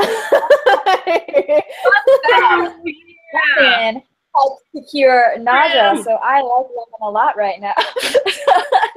I tend to have a lot of lemon, like candy. Yeah, it's like, yeah, oh yeah. You just put like a lemon meringue pie in front of me, and we'll be best friends. We'll be best friends. 2 streams ago. Lemon meringue pie. That always makes me think of that book, Amelia Bedelia.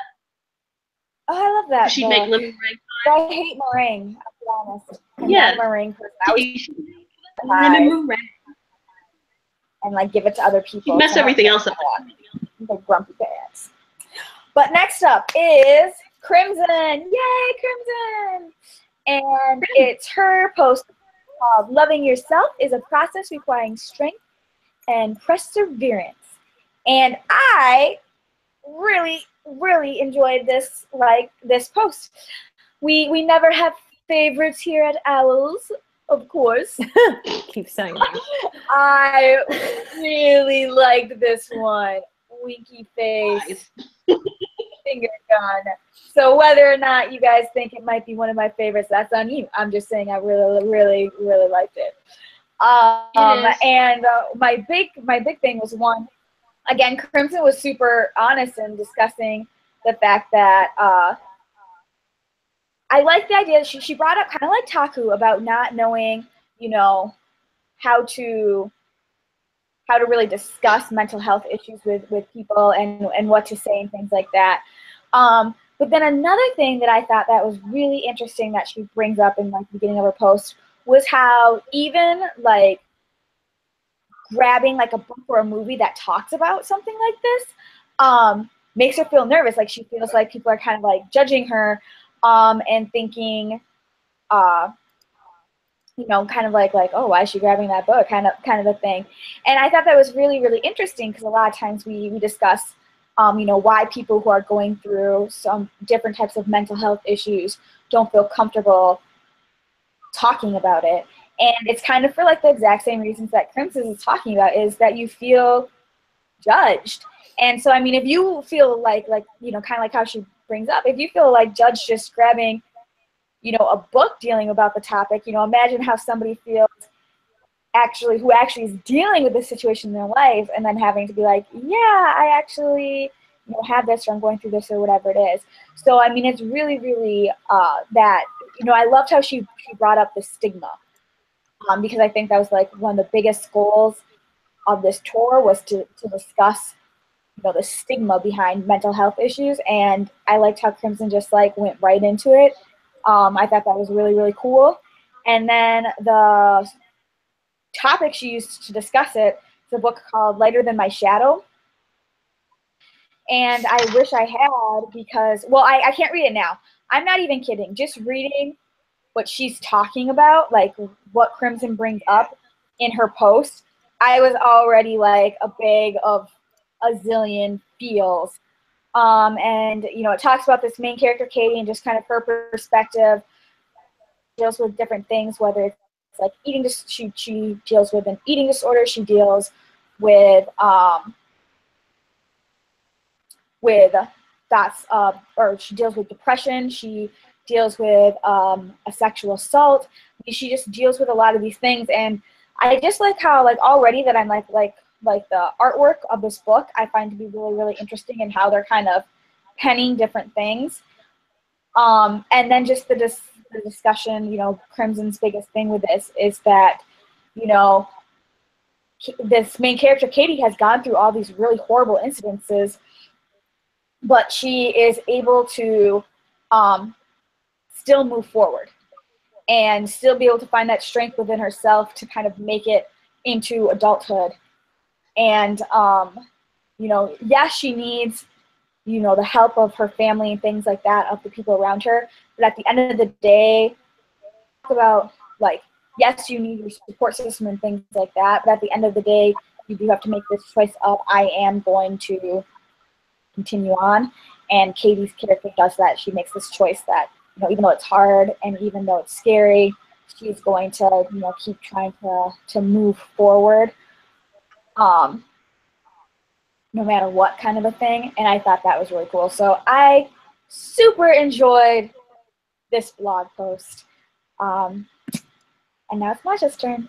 I'll just be throwing me under the bus. Like when I'm I know, boom. I really liked Crim's post. And like Kat said, we don't have favorites. Like, I have favorites. But this one really stood out to me. I've liked her last couple of posts a lot, because if she doesn't understand the topic, or she doesn't have personal experience with the topic, she says it. She doesn't try to pretend like she's the authority on it. She doesn't try to give advice on anything. She just says, this is something I'm not familiar with, I'm not comfortable with, and then she gives her personal opinion through the post. So I really appreciate that aspect, rather than saying, hey, this is what you should do, this is how everything should be done if you don't know. I'd rather someone say, I don't know, and then open up a discussion for a topic, rather than just say, call them on it, they don't know. So Crim definitely does an excellent job about just being honest with her posts and open about these topics that we have. But I really liked her post, because particular comic that she wrote about, she'd been talking about it for a while. I remember when she first read it, she was telling us about how awesome it was, how great it was, how she was just like, she's so related to how wonderful this was. She didn't expect to like it, but the story, and that's why we ran the giveaway for it. Oh, snaps! Oh my God, Crimson showed up! When I'm talking about your thing, way to make this harder. Thank you. But she was just really passionate about it, and you could really feel that in her writing when she was talking about the topic, like the way she discussed all of Katie's different issues and things that she had to deal with in her life. She just had a lot of how important it was to Krim when she was writing. Your faces are like really confusing me, Kat.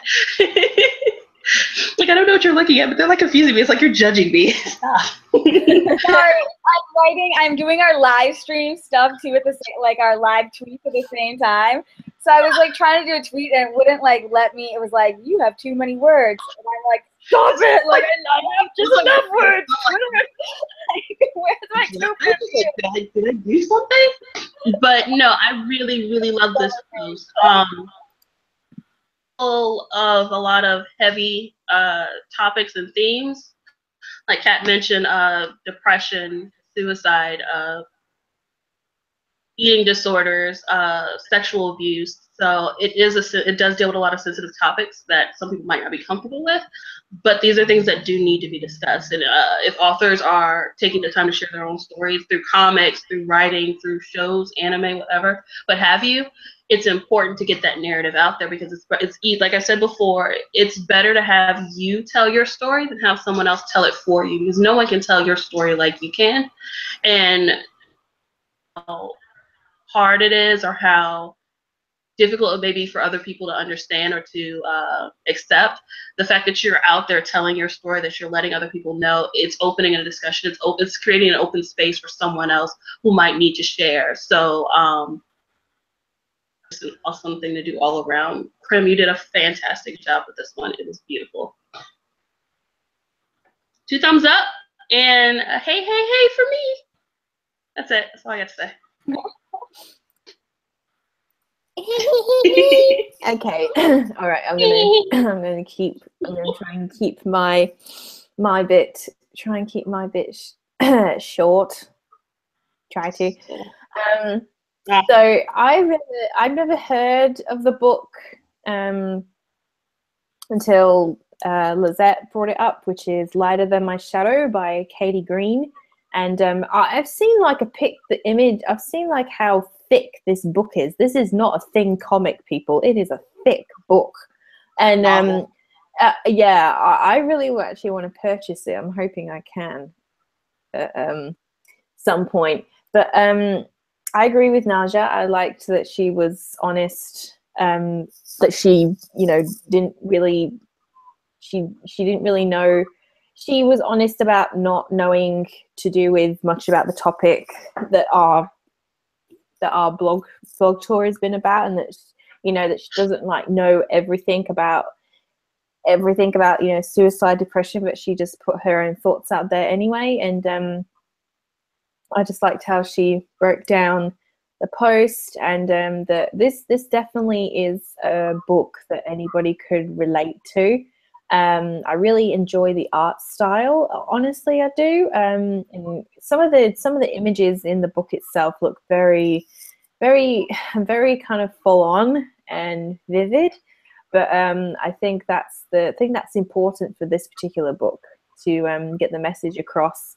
And just coming this from the author's perspective is I haven't seen a lot of books like this for a really long time. So it was a great idea that Crimson came up with the giveaway, which to my knowledge we are supposed to announce this live stream, but I don't think we've sorted out that yet. So we'll announce the winner of the giveaway on Twitter, after this stream. We will. I'll fix that. So yes, I think this is your strongest post yet, Crimson. I definitely think so. So you get a orange. That's like my ultimate favorite. You get a orange lollipop.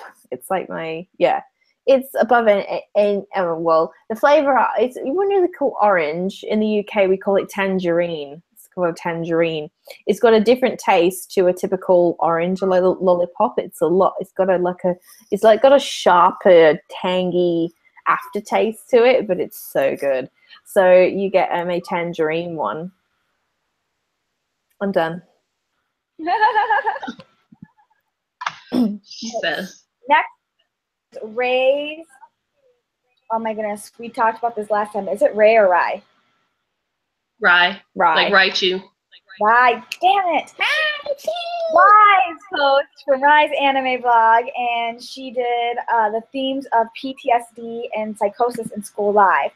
And I really like this post because it was, you know, there was a lot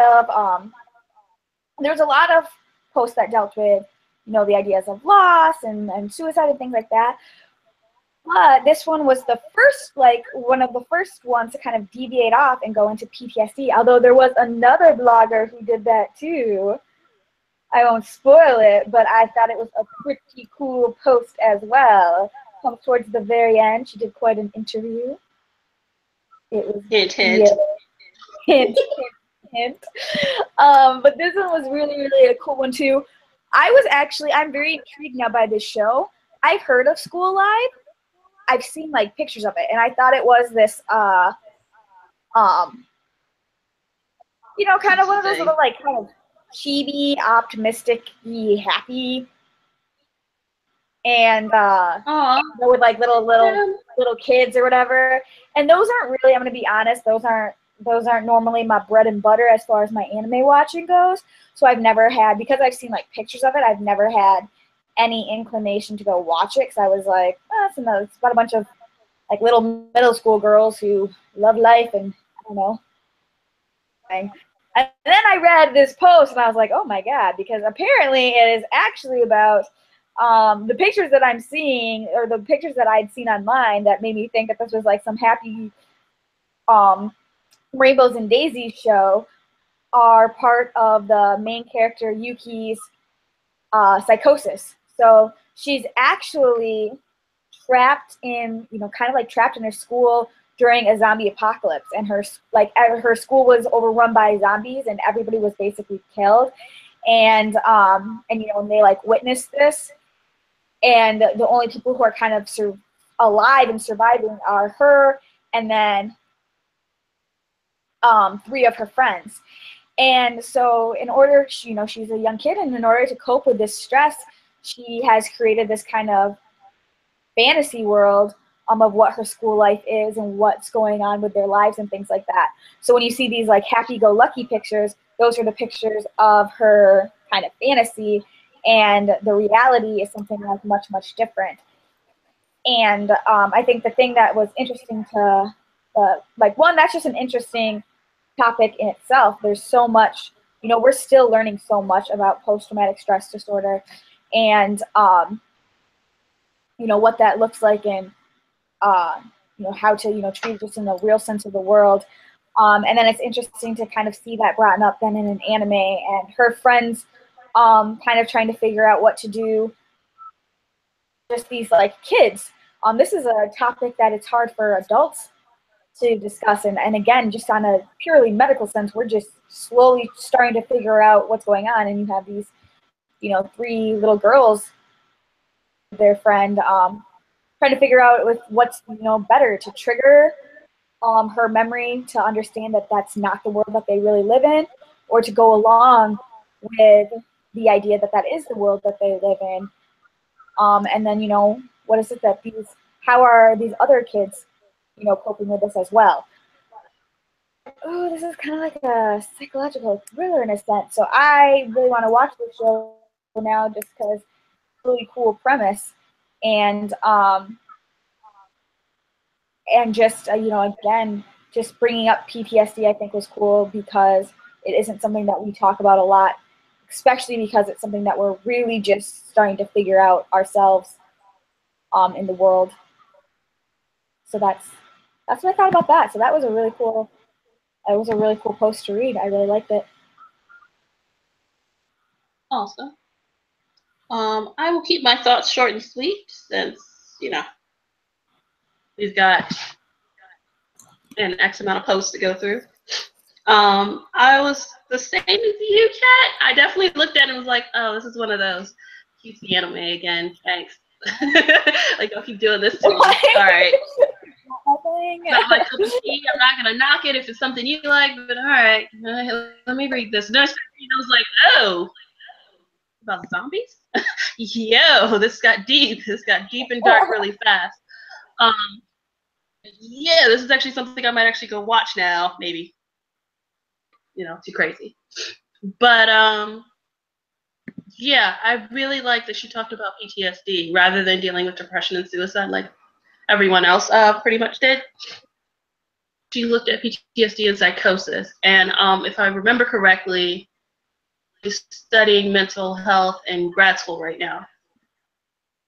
Correct me if I'm wrong. I think so. Yeah. Recognize that she did use a lot of really good terminology, and she did define things from a psychological standpoint. Appreciate she does that with a lot of her posts, and it's someone who knows the mental health side of things, as well as having their analysis within their analysis and their opinions of an anime. So that's always really appreciated. Excellent post, loved it, perfect. You get a hey, hey, hey, and 2 thumbs up for me. I'm keeping it short. Now.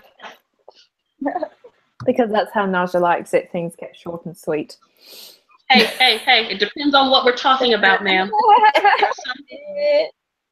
Okay.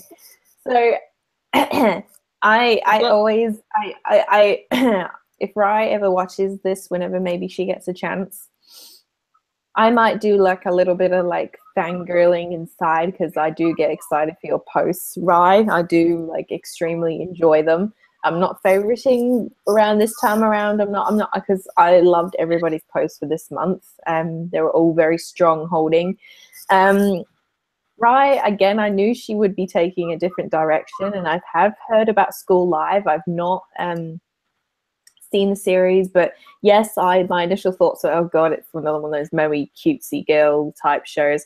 I don't watch a lot of that show. I don't watch a lot of those shows. I've not seen a lot of those shows. But I know that then there's zombies in it. It's like end of apocalypse type, and I'm like, wow. I know one of our members usually really, really loves this show. So I actually purposely skimmed over the spoiler bits, so I didn't read your post to the fullest, right? You might have to forgive me for that. But I did read the terminology about PTSD and psychosis.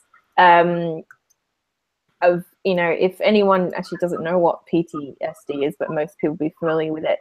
It's when someone goes through a very traumatic event. That can be, most obvious example I can give is when somebody, say somebody's come back from the war, like, it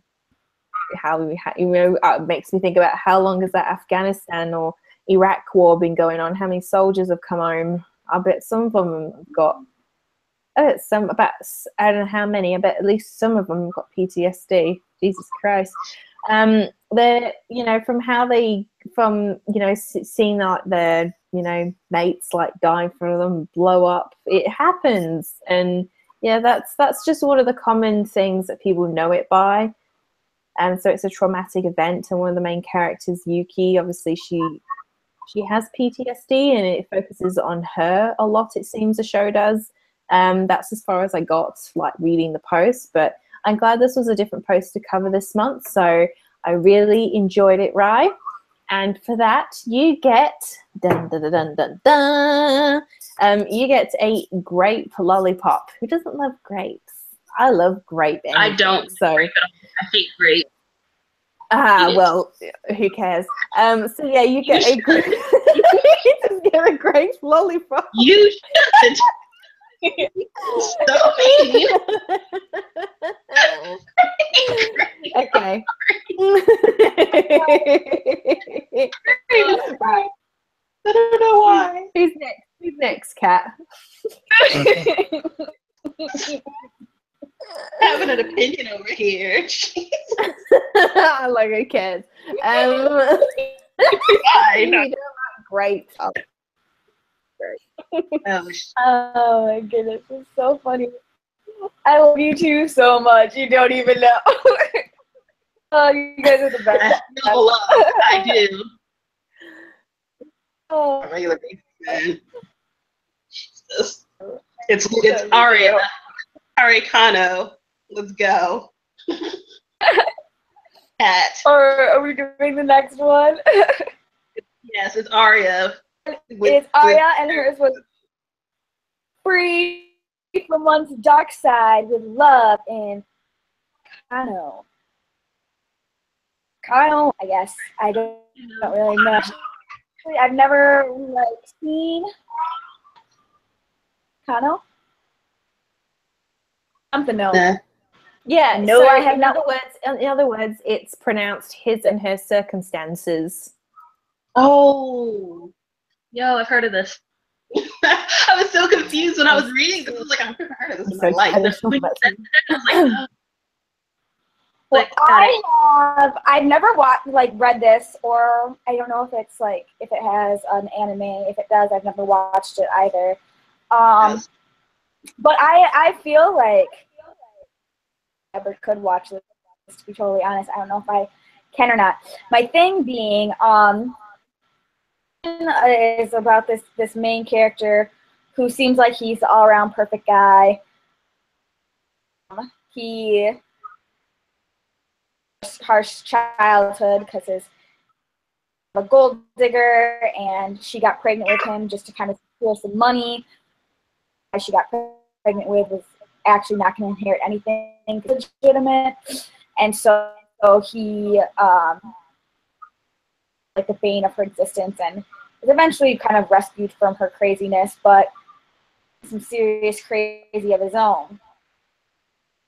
And he gets himself a girlfriend. Still going through some jealousy and possessiveness qualities. And this is where I think, I don't know if I could watch this or read this manga. I get like really like have like a hard time with characters where they are possessive and jealous is not a good trait to have in a partner. No. Like very like abusive and scary. So I get like really like characters that are like that. I think that in order to like sometimes you have a character where they like grow from that and things like that. In order for me to like relate to that thing, I mean, it just has to be done in like a really certain way. So, and I don't know if this one is.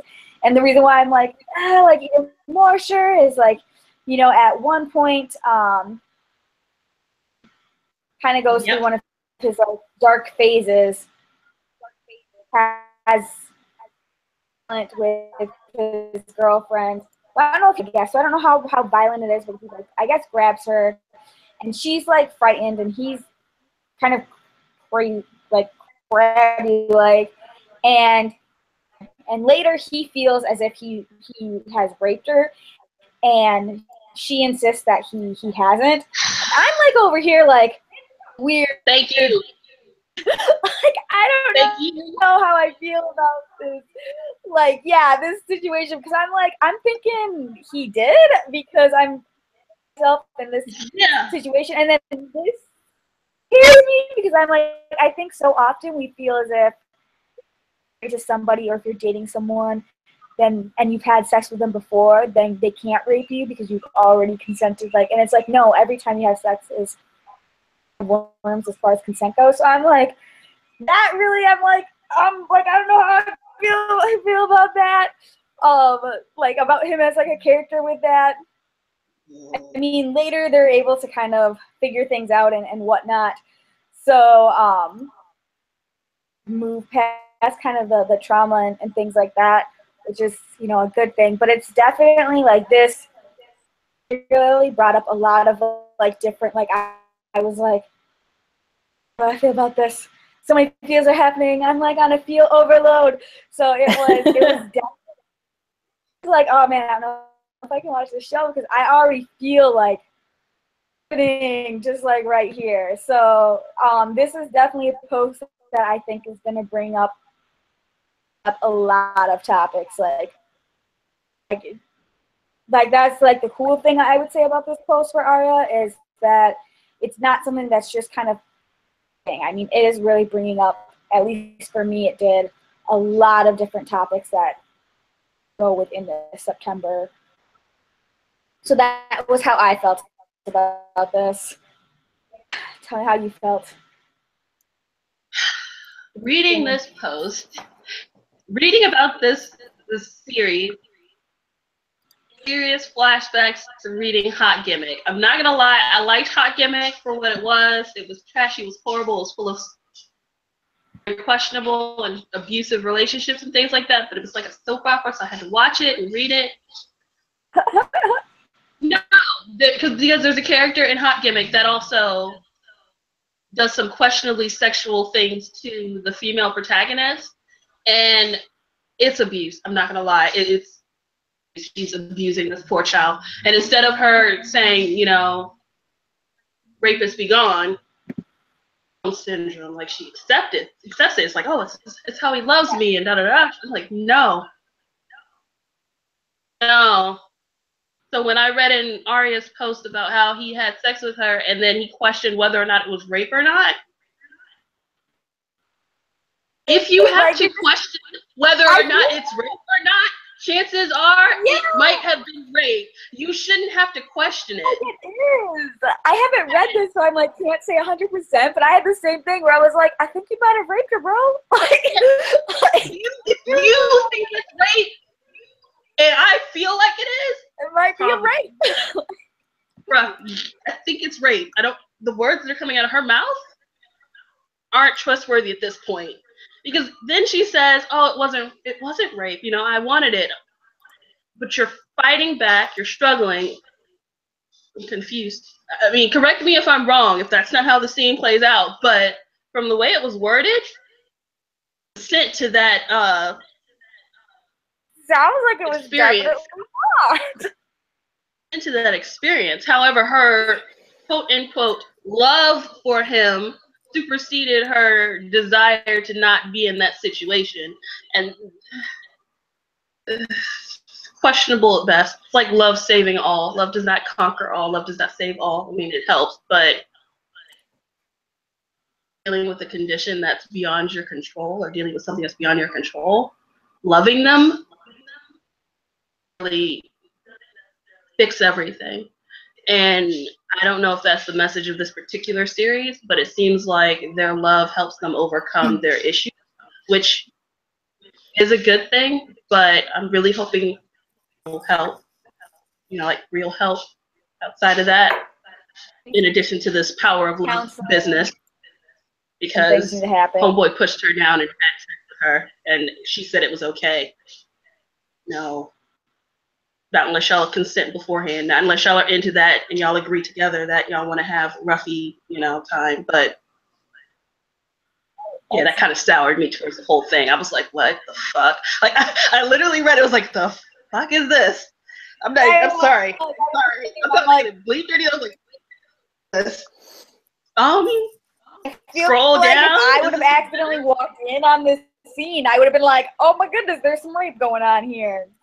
I would have called somebody. I've been calling the cops. 911. School library? Oh, good. Okay. Settle down. You guys are scaring me. That's what it sounds like. Okay. It was a library, Lita. That place of dreams and wonder. I mean, well, Kat, the library is quiet and usually empty, so people do go up there for relations. But I mean, the way it was worded in this particular post, it didn't seem like it was one of those love couple times. It sounded like it was one of those times, like grab the handcuff thing, but not in a consensual way. Yeah, it didn't sound consensual at all. I don't care what words came out of her mouth afterwards. It did not sound consensual. Like, shit, I'm sorry. Yeah, no. Yeah.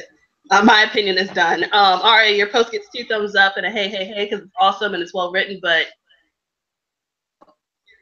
the series got some questionable issues right now. Maybe. Lita, go. Oh dear. Okay. I think I need to put you two at some ease, I think, because so I have seen this series. It got an anime adaptation back in 1999, and she's based off the manga. Now, I did not realize that the manga is a lot darker. I've actually read the first couple of volumes of this series, the manga, which was a really, really long time ago. So I didn't get that far into the story. So the anime handles it in a different way. That bit that you were describing, it does not happen in the anime. The anime it follows along really closely to the manga, but it does take a different direction. Trust me, the anime doesn't have that scene that you're describing. This anime is about Yukino and Arima, and it is about their love, and it's about they put on facades. They do. They appear fake to people. So Arima pretends. Both Arima and Yukino pretend to be very good students. Yukina is probably the most two-faced out of the two. She, likes to help people, where really she goes home, she's a total couch potato. Where Arima just wants to try and be the good son, because Arima has a lot of heavy baggage. In a way, he reminds me of Shinji from Neo Evangelion, where he gets abused from his father. He's outcasted by his own family. Arima's, and he's called a gold digger and everything. Then he's taken in by his father's uncle and aunt, and he's like eternally grateful to them. And Arima becomes, because of the abuse and everything, he becomes cold and calculated. But how it handles it in the anime, that scene that you saw in, apparently that happens in the manga, does not happen in the anime. The anime focuses on the efforts of Yukina and Arima. The sides of them that they never wanted to show anybody, they end up rearing their ugly heads towards each other, and that's how they end up they find comfort in each other. They do that, they can be themselves. And I see the direction Ari was going, focusing on Arima mostly, that he's got a lot of heavy baggage, and Yukino ends up being the one to start, feel like that he can be himself around her. And sometimes that's all it takes. Again, I've said this before, that it only takes one person you can be yourself around. You don't have to you don't have to be yourself around a million people. Sometimes it only takes like one person, and that was the focus of Ari. That was the focus of Ari's post. And that Ari, you have to see from the perspective of Ari. If you actually watch the anime, you will see that he didn't have anybody to listen to him. He just basically clammed up. He did. And the only one that was able to ever get through to him was Yukino. But the anime handles it in a very comedic aspect, so it is quite funny. It has a mixture of a balance of comedic and serious elements to the show.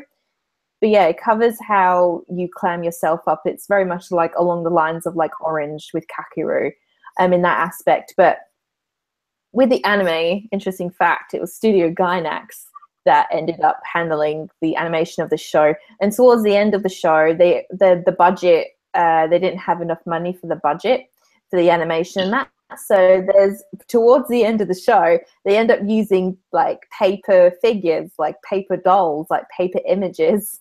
So this show's got an interesting mix of 2D animation and paper dolls. And then, but the anime to me, it's one of the best romance anime. It's got a very realistic aspect, more than any other like romance show you would get these days. It's very serious in self-discovery. It is showing the parts of yourself to others that you wouldn't want anybody to see. That's what it's about. And it's through the love that Yukino and Arima discover for each other. It ends up becoming this really sweet thing. I know Arima is cold and calculated in the anime. It probably sounds worse in the manga, honestly. But honestly, the anime is definitely worth watching. Definitely, it doesn't have that scene that you guys are worried about. Yeah. So and you're just like, nah, that's the manga. I'm talking about the anime. The anime is only like 26 episodes long. It's only 26 episodes long, but I'm just saying the anime is completely different to the manga. So it gives me pause. But anyway, I really enjoyed Arya's post, as always. She goes into incredible detail. And the lollipop that you get, dun, dun, dun, dun, dun, dun, dun, you get a berry blast lollipop, which is flavored blueberry, or you just call it blueberry. That's what we call it in the UK. So yeah, that's what you get. Thumbs up. Yay! Oh, we are getting really close to being done here. So, yes. Just so you guys know. We're getting towards the end. So the next one is, and it's the lonely path of the creator. I love a lot of these. Like, I don't know what it was about this titles for people's posts, but they were like all like really. But usually, like the titles of posts that we get is just like it'll be like Al's blog tour September, you know, like stuff like this. But this, everyone's getting like really with their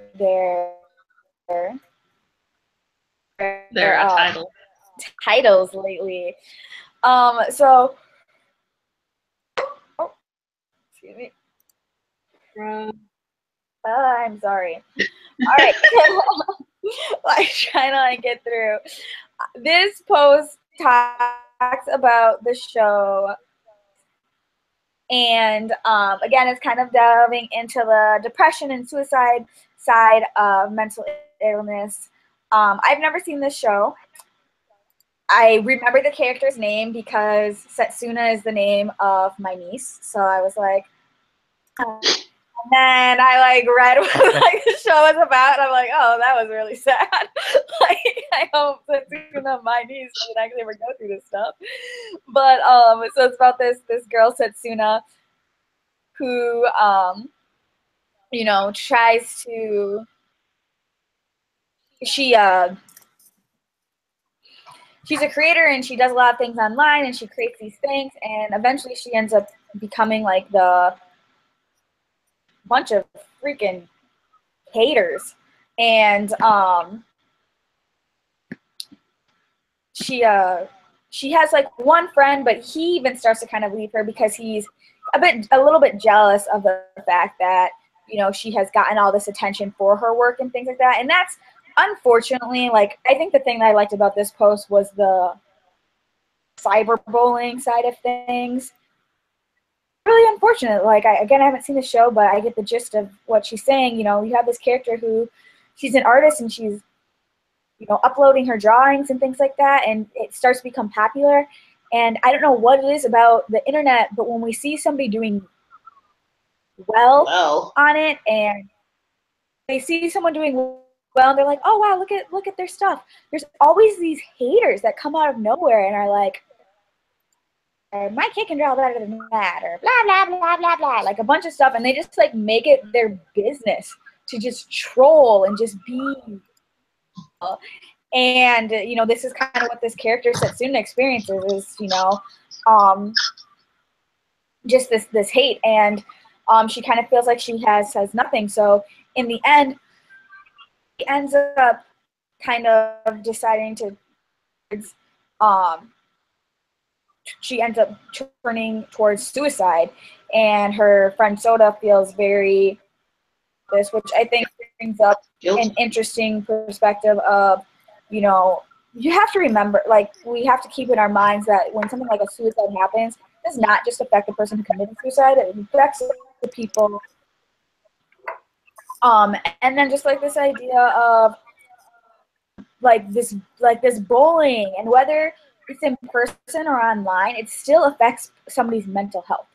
You know, especially when we talk about, I think it's interesting, we'll talk, like I'll see like famous people, for instance, on Twitter, horrible things to them, and address it friendly and be kind of basically, you know, say something snarky to them or whatever it is, and someone will come out and be like, you're even addressing it because X, Y, and Z. And it's like, to get all that, I mean, can you imagine getting all of that, like, hate 24/7, especially if you're in a state of mind where you're already not feeling good about yourself as it is, and then you go onto your, like, Twitter and you see, like, 30 comments saying kill yourself or whatever. People just gotta stop doing stuff like that. It's just ridiculous. And it's just unnecessary. So I thought it was cool that she brought up that aspect of, like, stop doing that. Like, it's just ridiculous. Thoughts on that? Naja? Oh. I agree with 110%. No, I agree with you about the cyberbullying and how people lose their excuse my language, lose their effing minds when they get behind a keyboard. Mm-hmm. When people get online, when they get control of a keyboard, when they feel like no one's watching them, no one can see them, they decide to be complete and utter assholes. And I think Muna did a great job of actually showing that with this by picking this anime in particular, especially given what next month's topic is. But yeah, time and time again, we talk the talk. We say, oh, it's great that everybody else, in front of people, we're like, oh, it's great that you're doing this. It's great that you're succeeding. You're awesome. You're wonderful. But then when we get back to our keyboards or we get home, some people just take the time to just be nasty for no reason. Maybe it's jealousy. Maybe it's you feel like you're not reaching your potential or you're not where they are, and you lash out rather than uplifting another person. And I believe we did at the very end, instead of down, we should build each other up. And by doing so, we make the world a bit of a better place rather than, perpetuating hatred and cruelty problems by not understanding one another, by not accepting one another for who they are, or, each other for who we are. And, yeah. That's generally the gist of that one. I was just like, what the hell? Like, good example is Twitter. Y'all know what I'm talking about. Opinionated on Twitter. Tweets. I know people have an awful lot to say, so all of a sudden. And when someone contradicts your opinion on Twitter, people get up in arms and start trying to start Twitter beefs and Twitter arguments and Twitter rants. I've seen 50+ tweets of people having arguments about one. I'm not gonna lie, it's usually one really stupid point in an anime. Like, it's literally the stupidest thing to argue about.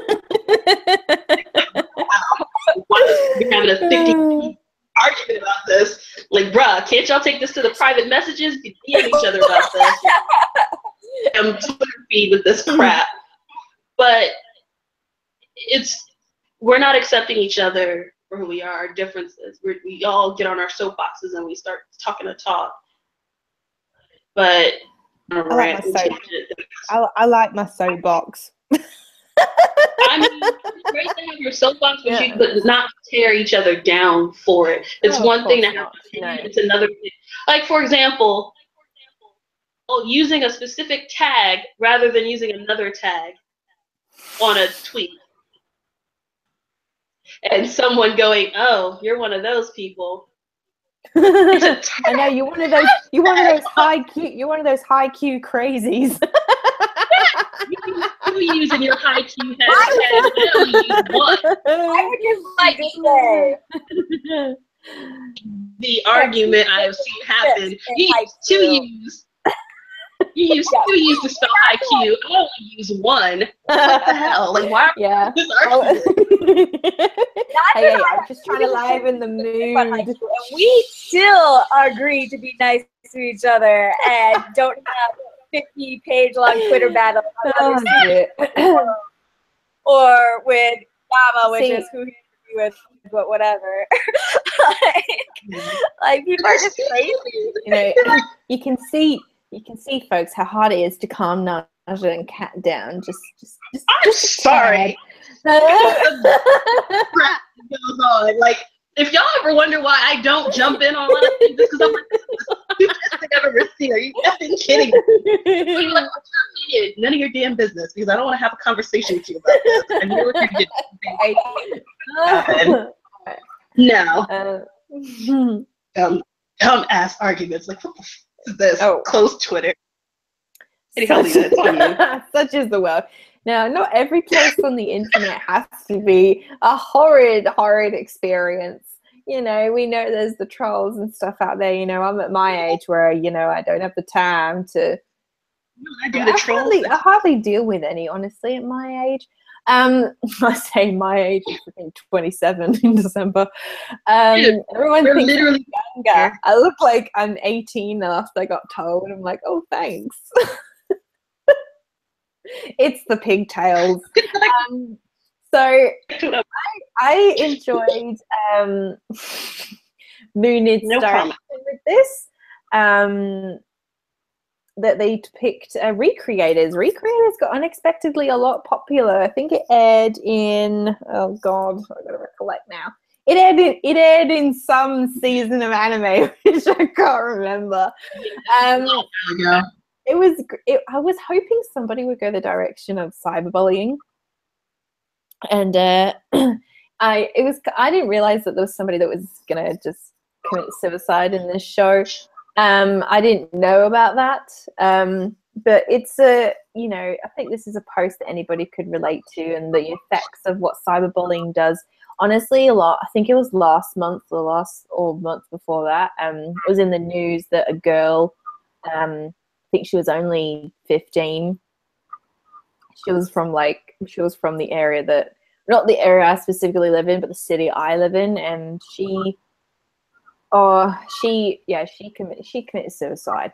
And her mum started up this whole campaign. It's got and then it's gone absolutely viral to you know, speak awareness about cyberbullying and everything. And you know, it's something that happens constantly on a daily basis. I think we've all dealt with some sort of when I say cyberbullying, all it can take is just like one comment. And it seems how Moonid was describing that Setsuna was, you know, online all the time. Reminds me of myself when I was like 12 or 13. I was online a lot. And I would get in these really kind of, dark moods from like being on the computer, where like now I'm good at, you know, like staying away from the computer. I'm not on as much as I used to be. So I'm glad Moonid went this direction, talking about cyberbullying, and it's not even just general things on the internet. I just say when it comes to any social media and everything, I mean, I love social media. At the same time, it's like a two-way. It's like a love-hate thing. The internet is a wonderful thing, yet at the same time, it just can create such negativity, and it's tries to like trigger people. Honestly, I'm very good now at like avoiding all of the trivial stuff I consider that happens on the internet, especially like I've noticed with Twitter. I just ignore it, and you know, I'm fine. I can just go about still using Twitter how I want to. But yeah, it's definitely a thing that has been campaigned for such a long time. And it's so more important now than ever that technology has grown, and that you know, kids now are using like tablets and everything, like the age of like 5 or anything, and you know how warped they might be getting into that technology, and that it could be a more serious issue than it has ever been before in like the future. It could. So that is something very important to be mindful of. I remember when all my dad would ever go on about is that, you know, when he was kids, there was like no computers or anything back when he was. All that there was just, you know, going outside, building like a tire swing with some rope, and just being outside for hours on end. I mean, I try and you know, get outdoors and stuff. I do, but yeah, the whole bullying online thing's going to be, I think, more serious issue in the future.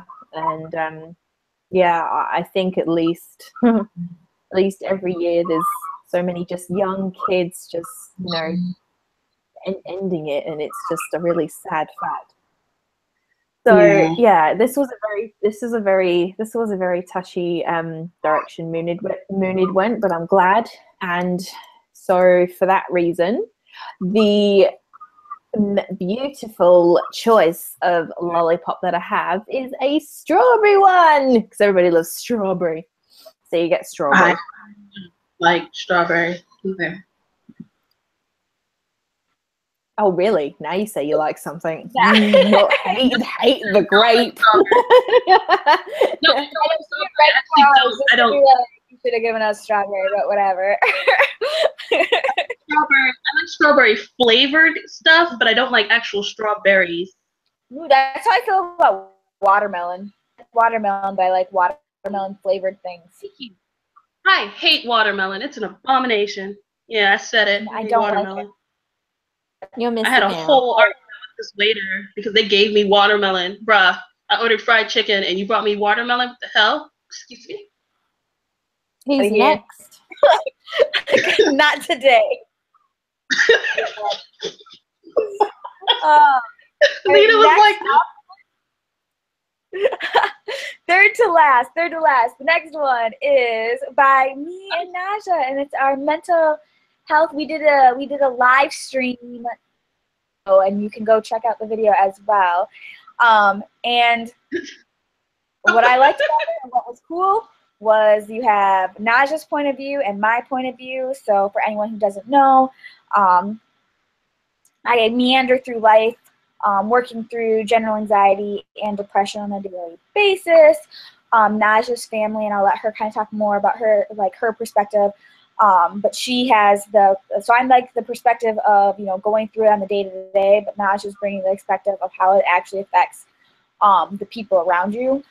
I think isn't talked about enough as well when it comes to things like depression and mental health issues, is that whoever's going through that mental health issue that issue isn't just affecting them, it's affecting the people in their support system and in their families as well.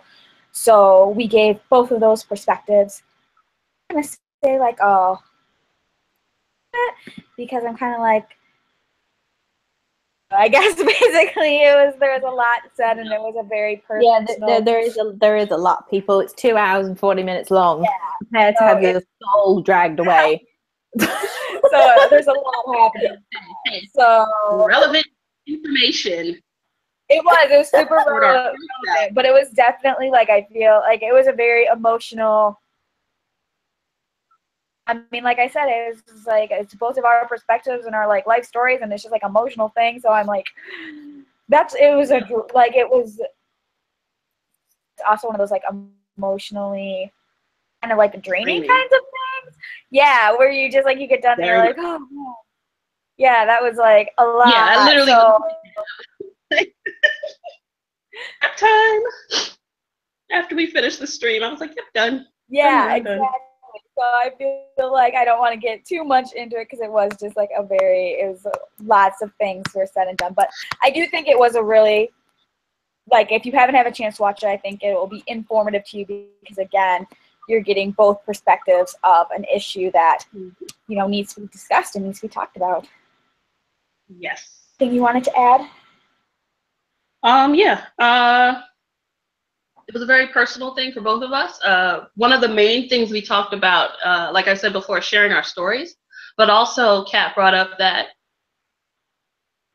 people are not, they shouldn't feel like they have to share their stories. Our choice to discuss our stories with you. You shouldn't feel we shouldn't feel obligated to tell you about our struggles, our life issues and things like that. It's not our thing. It's not for you. It's more for us to get that off our chest to help others. So don't ever say, hey, I want to hear about this, if they haven't already initiated that they want to discuss that thing with you. Also, do not. I also mentioned in public about certain issues. If someone for help publicly, then respond in the way that they post it out. If they message you privately, you respond to that private message. Don't public tweet to someone who's reached out to you for help to you publicly. Or even if they do reach out to you publicly, reach out to them in private first. Make sure it's okay to discuss that topic in public before you actually discuss it in public. Also, what else? What was I gonna say? Different story to tell. Like Kat said in the stream, she gave her perspective from someone who was dealing with mental health personally, and I gave it from the perspective of a family member who's had experience, a family member who dealt with a serious mental health condition and the outcomes of that, how that affects you, or how that affected me, not necessarily everyone. My story isn't everybody's story. The way I dealt with it is not necessarily how everyone else is going to deal with it. So, a grain of salt. I was much more angry about it in the beginning than I was now. I'm a lot more open about it. I go out of my way to explain to people, unless I'm directly asked. If someone asks me a question, then I definitely answer with no problem. I don't hide anything. I'm not gonna lie. But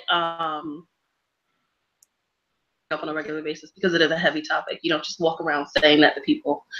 You either, like Prim said before when she was talking about buying a movie that deals with mental health or depression or things like that, you feel like people are giving you this look. You feel like people are judging you about your taste. If you bring it up, people look at you a certain way. Taku even brought up in his post about how when you're writing college essays, no one wants to hear about things. Nobody wants to hear about your suicide episode. Nobody wants to hear about your family member dying when you're writing these essays. I mean, they may be important to you, but they don't want to hear about the things that this is. They want to hear about your triumphs and your strengths. So everyday conversation, mental health is not an everyday conversation, which is a problem. It needs to be, because it's becoming more and more a problem in today's society, and not talking about it isn't helping. And there's a way to speak about it to people. It doesn't necessarily scare them off, but it also gets them interested in the topic and learning more. That's one of the main reasons we did the stream in the first place. I remember I had poked Kat about doing something with mental health a while ago. We've both been kind of busy, so it never actually came up. And then when I read the topic, I was like, "Yo, Kat!" Like, I sent her a message like, "Gotta do it." Now, let's do it right now. Yeah, that's awesome. Let's do it. Perfect. I was like, yes. Because I didn't want to write a post anyway. But it's also something that's really important, and we wanted to share that with you guys. Like Mel, I remember Mel saw it, and she immediately went on Twitter and was like, "You guys need to watch this. This is awesome." She's like, "Thank you guys so much for sharing your stories. It was really personal." We've had a couple people reach out to us and tell us how sharing our stories like that really meant a lot to them. And hey, ask away. Open book, pretty much. Unless I don't want to talk about it, then I'll tell you up front. It's not happening. But yeah, it was just a really personal thing. It was very emotional on both sides. Things I thought I'd been over, but I wasn't. So yeah, definitely give it a watch. Like Lita said, it is 2 hours and 40 minutes. So the length of a movie. Now I am without the credit. So I did watch the first hour of it, so I did get to hear about your personal stories, and I've been aware of Kat's side of the story for a long time. I've read it in your post beforehand. I didn't know Naja's, so that was interesting to do, and you two have been through some very rough times, definitely. So it's definitely worth listening to, definitely for the first hour. That's all I had time to squeeze in. But I will have a chance to hopefully listen to the rest when I have a minute. I'm hoping to do some art today, so maybe I'll have a chance then. Speaking of which, I'm hungry. I want a lollipop. So you two did very amazing at your live stream. I didn't know you were collaborating. That was interesting. That was a surprise. So you guys, you two get the classic gigantic rainbow lollipop because he doesn't love that. So you guys get that. Woohoo! I will get that lollipop. I really want that so bad. I'm waiting for Christmas to just binge eat. Who's next, Kat? Next up is Carla from Pop Culture Literary, and she kind of slurs up dramatical murder and rap music and how pop culture raises awareness for mental health. So she kind of shows two different topics to discuss their takes on mental health. Murder. Correct me if I'm wrong, Naja, but it started out as an Otome game, right? And now it's being adapted into an anime. Technically, a BL game can't be an Otome game, but yes, it was. It was a visual BL game. I see. I see. That's what I thought. I haven't seen it yet, but I've seen. I remember reading some of your posts on it and thinking to myself, I should play this, but I just haven't done it yet. Oh yeah. Those reviews, I definitely. So she talks about one of the characters from Dramatical Murder, and he apparently, I don't want to give away too many spoilers, but he can't feel like pain, and this has kind of affected his life. Like, I think he's gone through some things, and then the fact that he can't feel pain kind of makes him kind of feel like his life doesn't matter. And so he, as a character, his kind of journey is going through with another friend kind of trying to help him to realize that, yeah, your life does matter. I mean, everybody's has worth. And she also kind of brings in, you know, the recent suicides of Chester Bennington and Robin Williams, and just kind of like this idea of like people who aren't really close to, you know, we like to think for actors or singers or things like that, if we're fans of their music or their movies or whatever it is, we like to kind of feel like we kind of know them, but in reality, in their personal lives, you don't really know what they're actually going through on their day-to-day thing, which is why it's so that you are just aware of that in the way that you talk to people. If you're not really like close to them, you don't really know what they're really going through.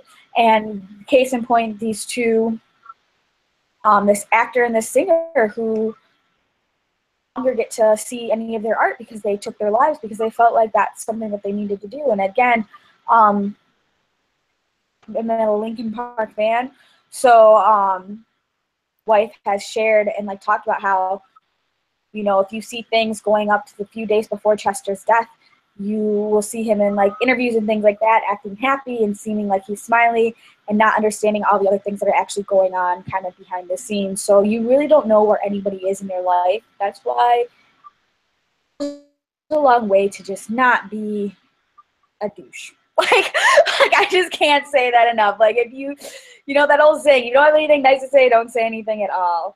And then she also talks about the rapper Logic, who used his platform awareness for suicide prevention, and used his song to actually promote the hotline for suicide prevention. And then that kind of just brings me to like the last point of just what Owls is about. All of us bloggers and podcast people, whatever it is that we're doing, and we're part of Owls, we all have a platform to kind of help raise awareness for situations and for people and things that they're going through. Then I think that we definitely should. And I think it's cool that starting to have that same realization. Post 2 thumbs up and a hootie hoo from me. Hootie hoo and hey. Hey. I'm still my stuff, Lita. Okay. I loved Carla's post because I've actually played Dramatical Murder all the way through. And let me tell you, it's full of nightmare fuel and horrible dreams if you get those bad ends. Just so you know. The anime does not even scratch the surface of what's in that game. It's horrifying sometimes.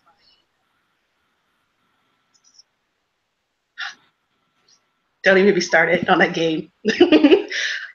But like Kat did say, Dramatical Murder was originally a BL game from Nitro Cheryl, and if you know what Nitro Cheryl is all about, it's nightmare fuel.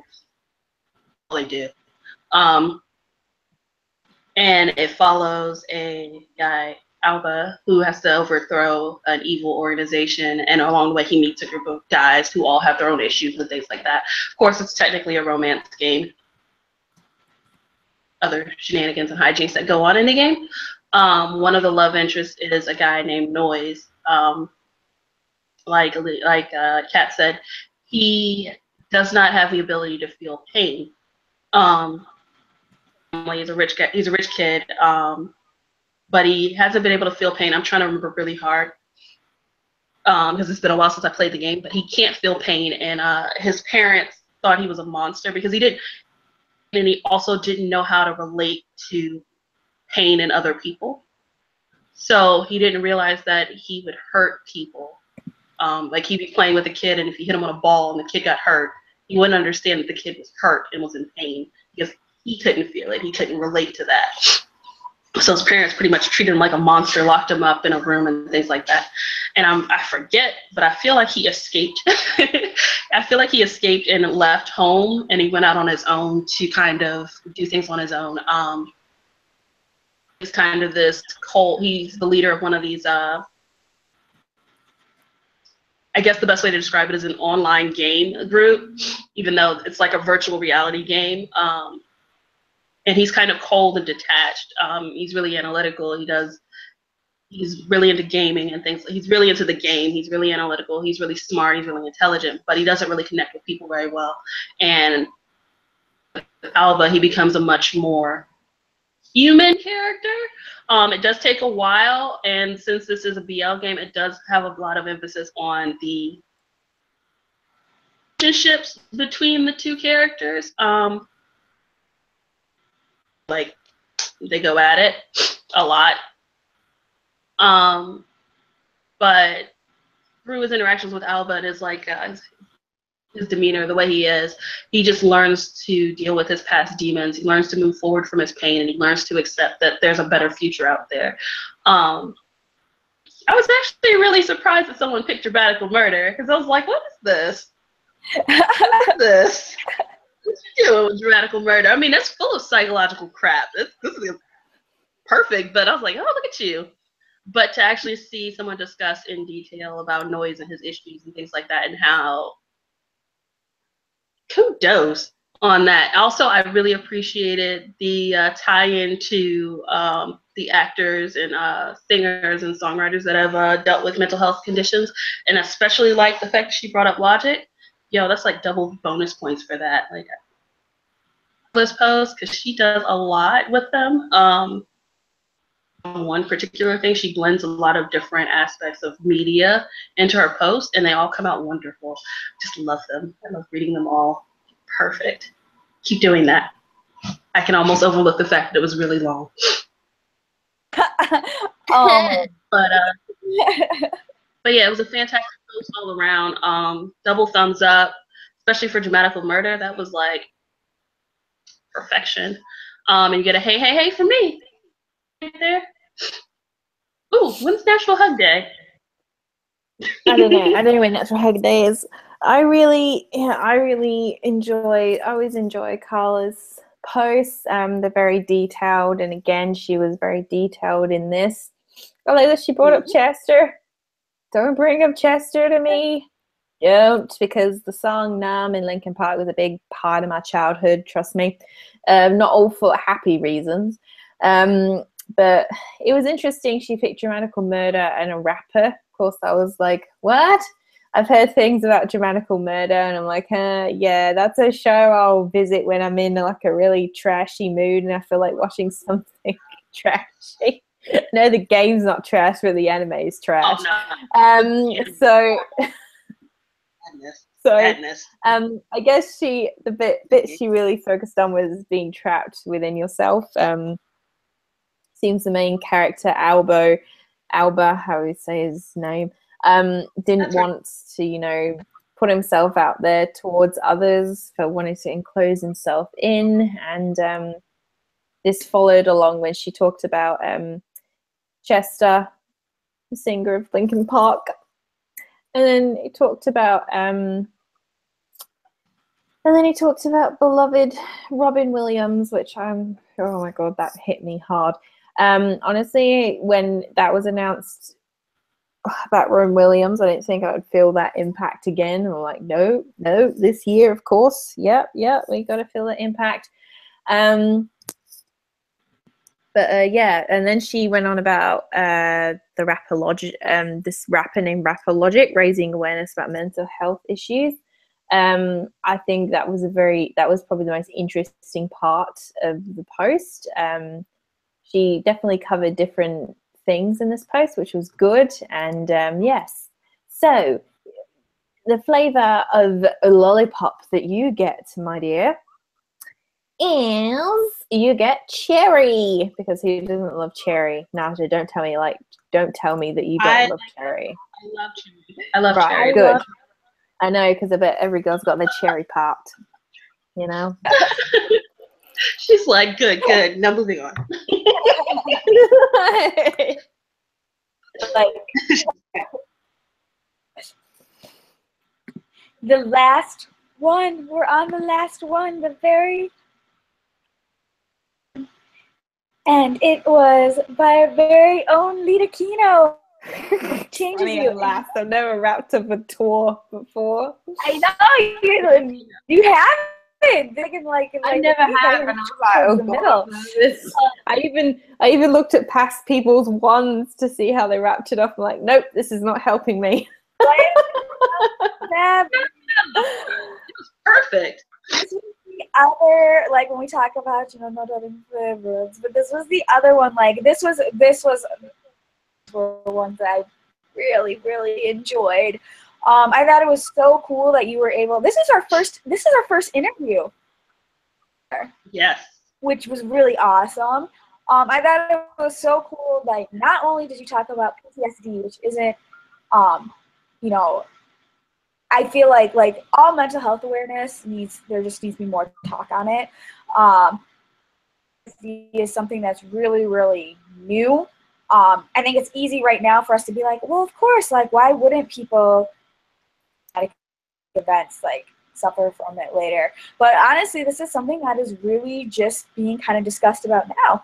And even so, not only did you talk about PTSD, which was cool, but you actually were able to reach out and connect with somebody who lives this in their day-to-day life, who actually experiences this period, get an insight. I mean, I found your post to be so interesting because I feel like I learned so much through it, because you had that real world experience and being able to talk with Amanda and hear her story. So I thought that was really cool. I thought it was cool how you guys kind of talked about different misconceptions that are out there. Bringing up the idea of this doesn't just happen to people who are soldiers and things like that, which is where we first kind of started. But it can happen to really anybody who has suffered a really traumatic event. So this was like an informative post, and I really, really enjoyed it. So 2 thumbs up. Congratulations on being our first person to interview somebody for a Biles post. Milestone right there.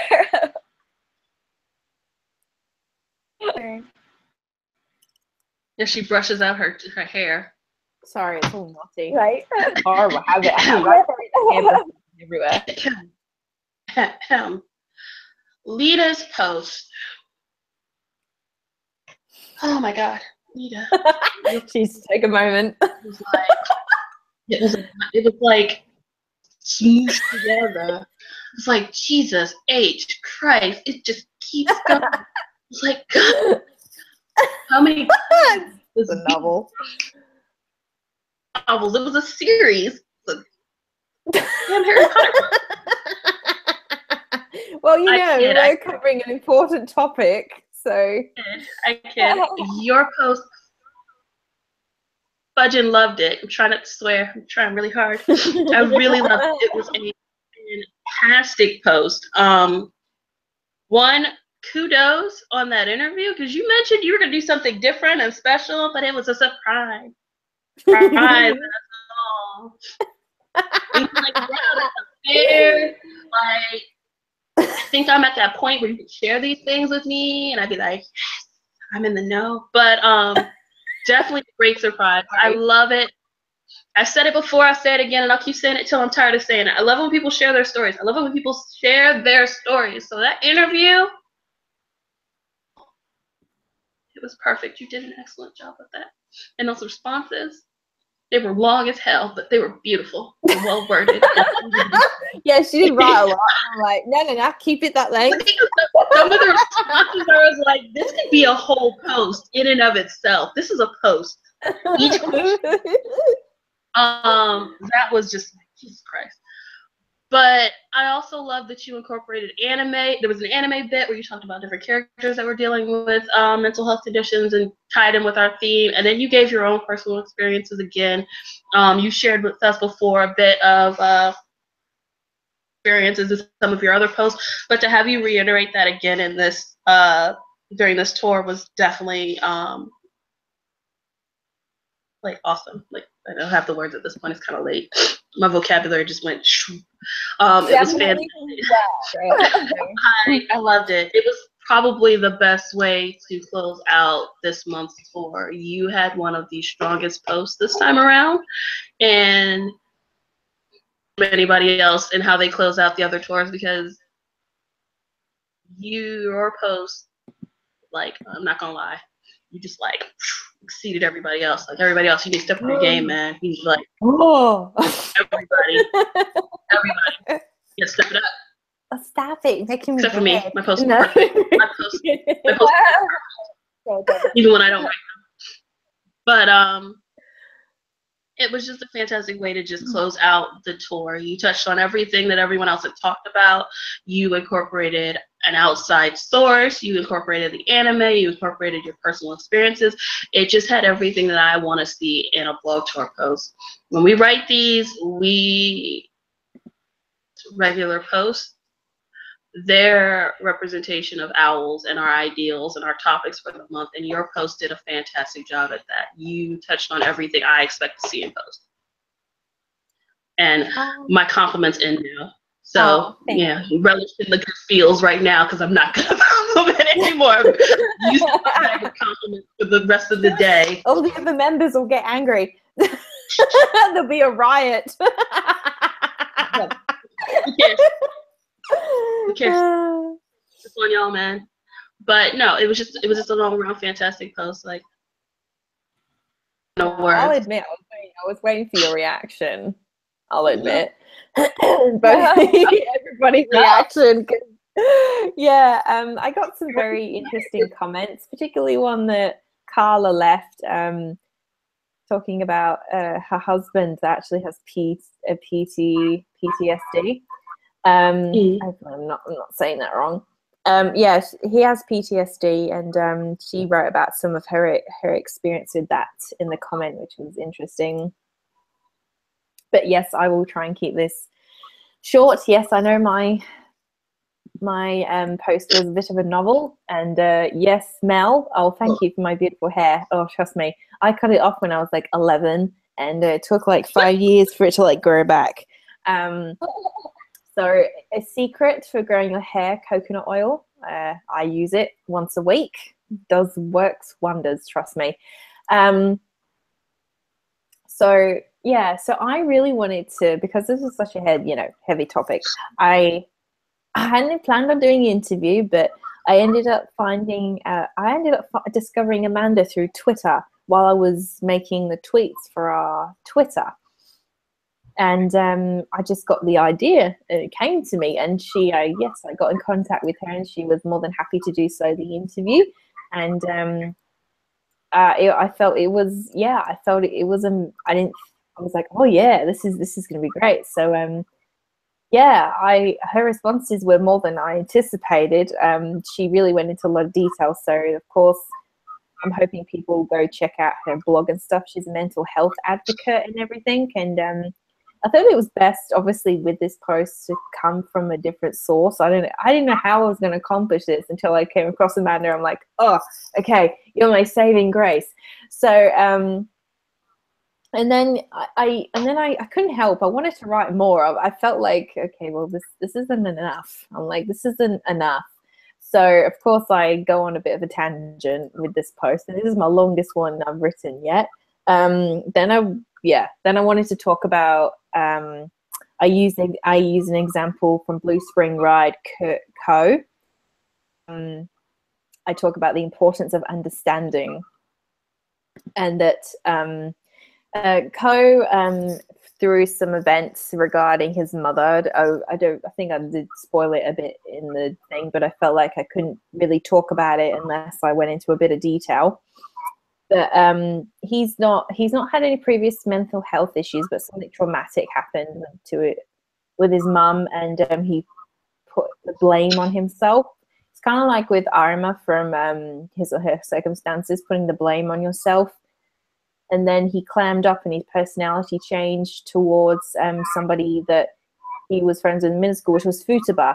And the two meet later in life, and Futaba's just kind of like, what? He's all cold and calculated. And Blue Spring Ride is a really nice, sweet story, by the way. Always recommend people go check it out, at least. Don't worry, it's nothing like His or Her Circumstances, just for the record. It's a really sweet tale. I read the manga. The manga is definitely better than the anime, but the anime is still really good. But yeah, I related. What was that? Sorry, Kat? Or is it still ongoing? Blue Spring Ride? No. Blue Spring Ride is completed. Finally, I can read it. And yes, it's completed. I read it like a year ago. Yeah. It's been on my list. But yeah, so I just felt talking about the importance of understanding that someone finally, reached out to him, which was Futaba. Of course, then and bottling it up. Everything I talked about in this post, I relate to. Regarding my own issue, which I've talked about before, I would say it's an issue. It's a part of myself, really. Now it's my autism spectrum disorder. Those that don't know, that is what I have, and it's probably nothing like it is nothing kind of like depression and bipolar and all the ones I could name. It's very different, and I will read the meaning that I wrote for it, which is because it's hard to explain autism to certain people. So autism is a lifelong development condition characterized by difficulties in social interaction, communication, and restricted and repetitive interests and behaviors and sensory sensitivities. So yeah, it's exactly what that says. I have social issues. I do have anxiety issues. I've talked about this before in one of my posts, which I have, if something's going wrong in my life, everything stops. Everything does stop for me. And I have what I call just a mental meltdown. That's what it is. Everything stops, and I will just, shut myself off, and that's it. Takes a while for me to get out of that rut. And I talk about the worst time of my life when that was. I don't go into super detail about it because I don't really like to, but yeah, it happened in the UK when I was at school, and bullying was excessively bad then. And yeah, it just got to a very, very bad point where I did for the first time, I think I really, really shut off and did something stupid. Don't worry, it's nothing like I'm going to take my own life. No. Basically, I self-harmed myself. I got my nail, and I stabbed all the way up my wrist. I didn't want to be stupid, thinking I had to use a metal thing or whatever. But yeah, I stabbed my nail all up the way up my arm, and I wanted to get rid of the pain. That's the time. And yeah, my parents were called to the school, and I remember I went home that day and I was just like a wreck. I don't think I went to school the next day, but yeah, that was what happened. I didn't really want to specify in the post. When I was writing it at the time, I was going to talk about it, but yeah. Yeah, so the moral of my post was everybody has their dark days.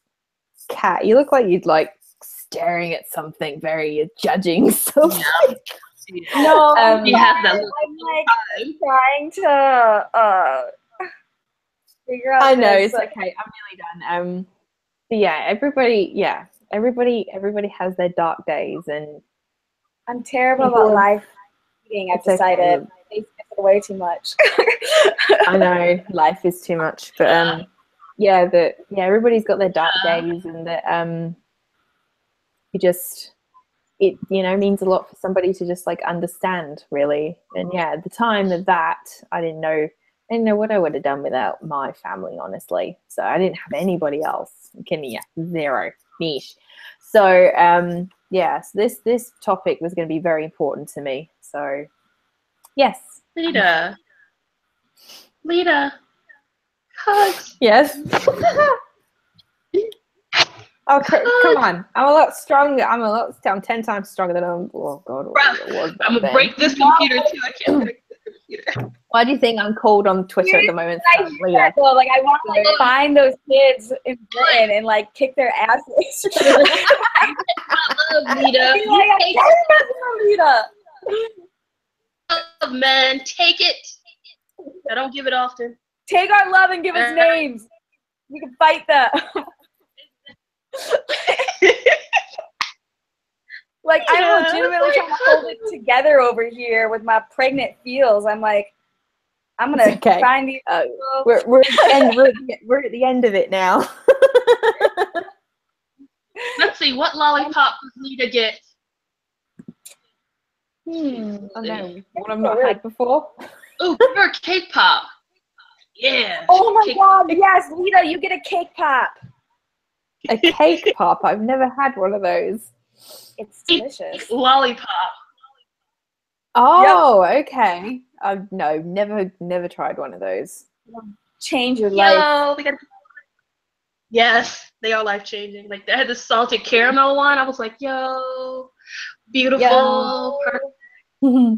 Yes, they're delicious. Oh my god! Thank you for the thing. I will keep a lookout for one. If there is like a version of that here, I think there is. There'll be somewhere in some bakery. Yes, I'll make my mission to find it. Wow, we're at the end. We're at the end now, aren't we? We are at the end. So this is really where we wrap things up. So what have we learned from this tour? The biggest thing is, if you mess with Lita, Naja and I will literally come fight you. Like, number one thing. Grazie. Number one thing. Second thing, like you so big, and we all need to love and appreciate it. And third, in all seriousness, mental health awareness is a serious topic. We do need to be more aware about it. And honestly, the biggest thing you can do is, one, end the stigma and realize that someone who is going through PTSD, depression, or whatever topic is that we're talking about, isn't a crazy person. They're just somebody who's dealing with an issue, and you can be there for them simply by just being like, hey man, I care about your life. So if you ever have any, if you ever question whether or not you think someone needs you to like reach out, then just reach out. Like if it's just one of those things where it's better to be safe than sorry. As always, I'm Kat Charday from Grim Girl, and you can find me on Twitter at Kat13Charday, and Charday is spelled S-A-D-E. Leave it alone. That's just how it's spelled. And I am more than happy to discuss and talk with you guys and all that jazz. We will be having our next live stream very soon because the October blog tour is almost done. So look forward to that. Otherwise, I hope to see everybody, right? I hope to see everybody the next time. Naja, do your outro. You guys know I have literally been crocheting this entire stream. I think I crochet in every stream now that I think about it. Just be like rigged down here. Have you accomplished anything? They're finished. Kind of. They're still missing some of the other bits, but Yuri is almost done. Look at it. Oh god. I think the Yuri on Ice fandom is about to kill me after a year's worth.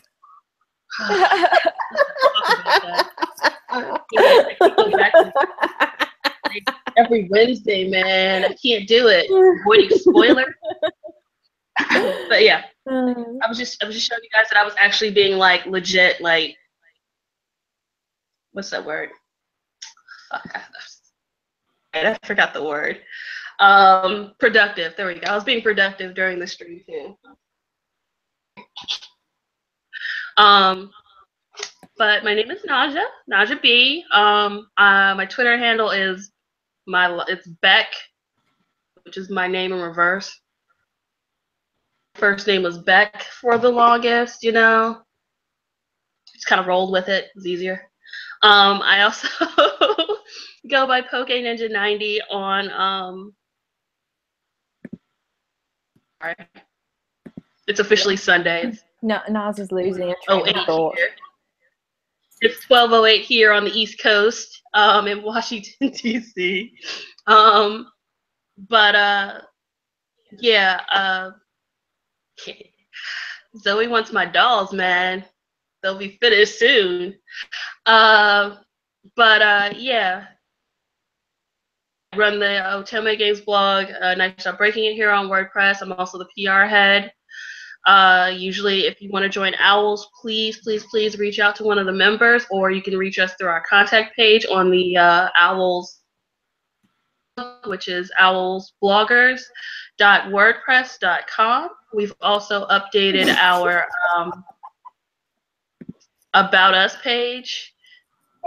Wow, Mel. Cold-blooded. Mel is cold-blooded. I know, I just saw that. Like, she just threw that there. Oh, no, Zoe wants your dolls.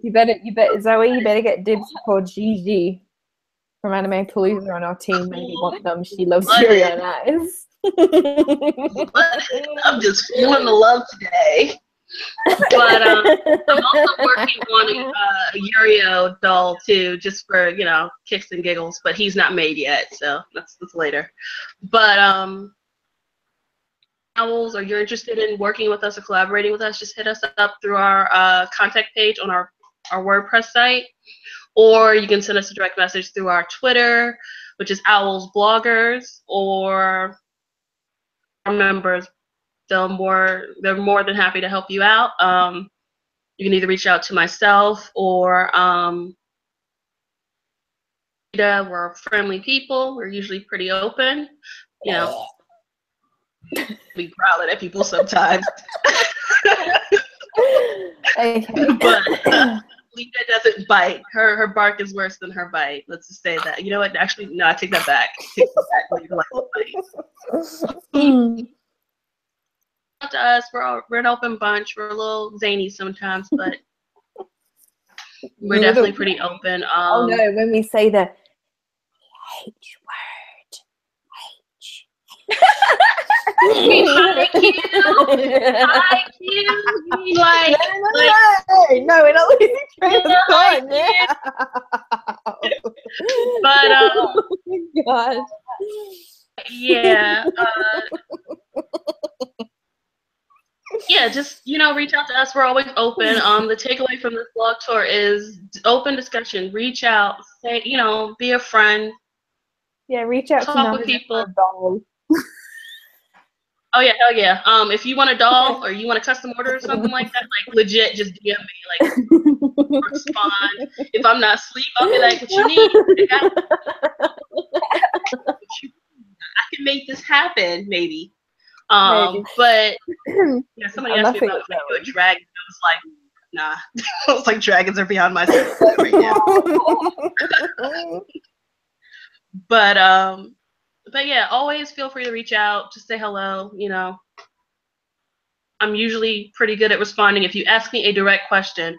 Now, don't take this as an opportunity to ask me some random question on Twitter, because I'll literally respond to you in like, was Naja's cherry popped? Oh my goodness. What was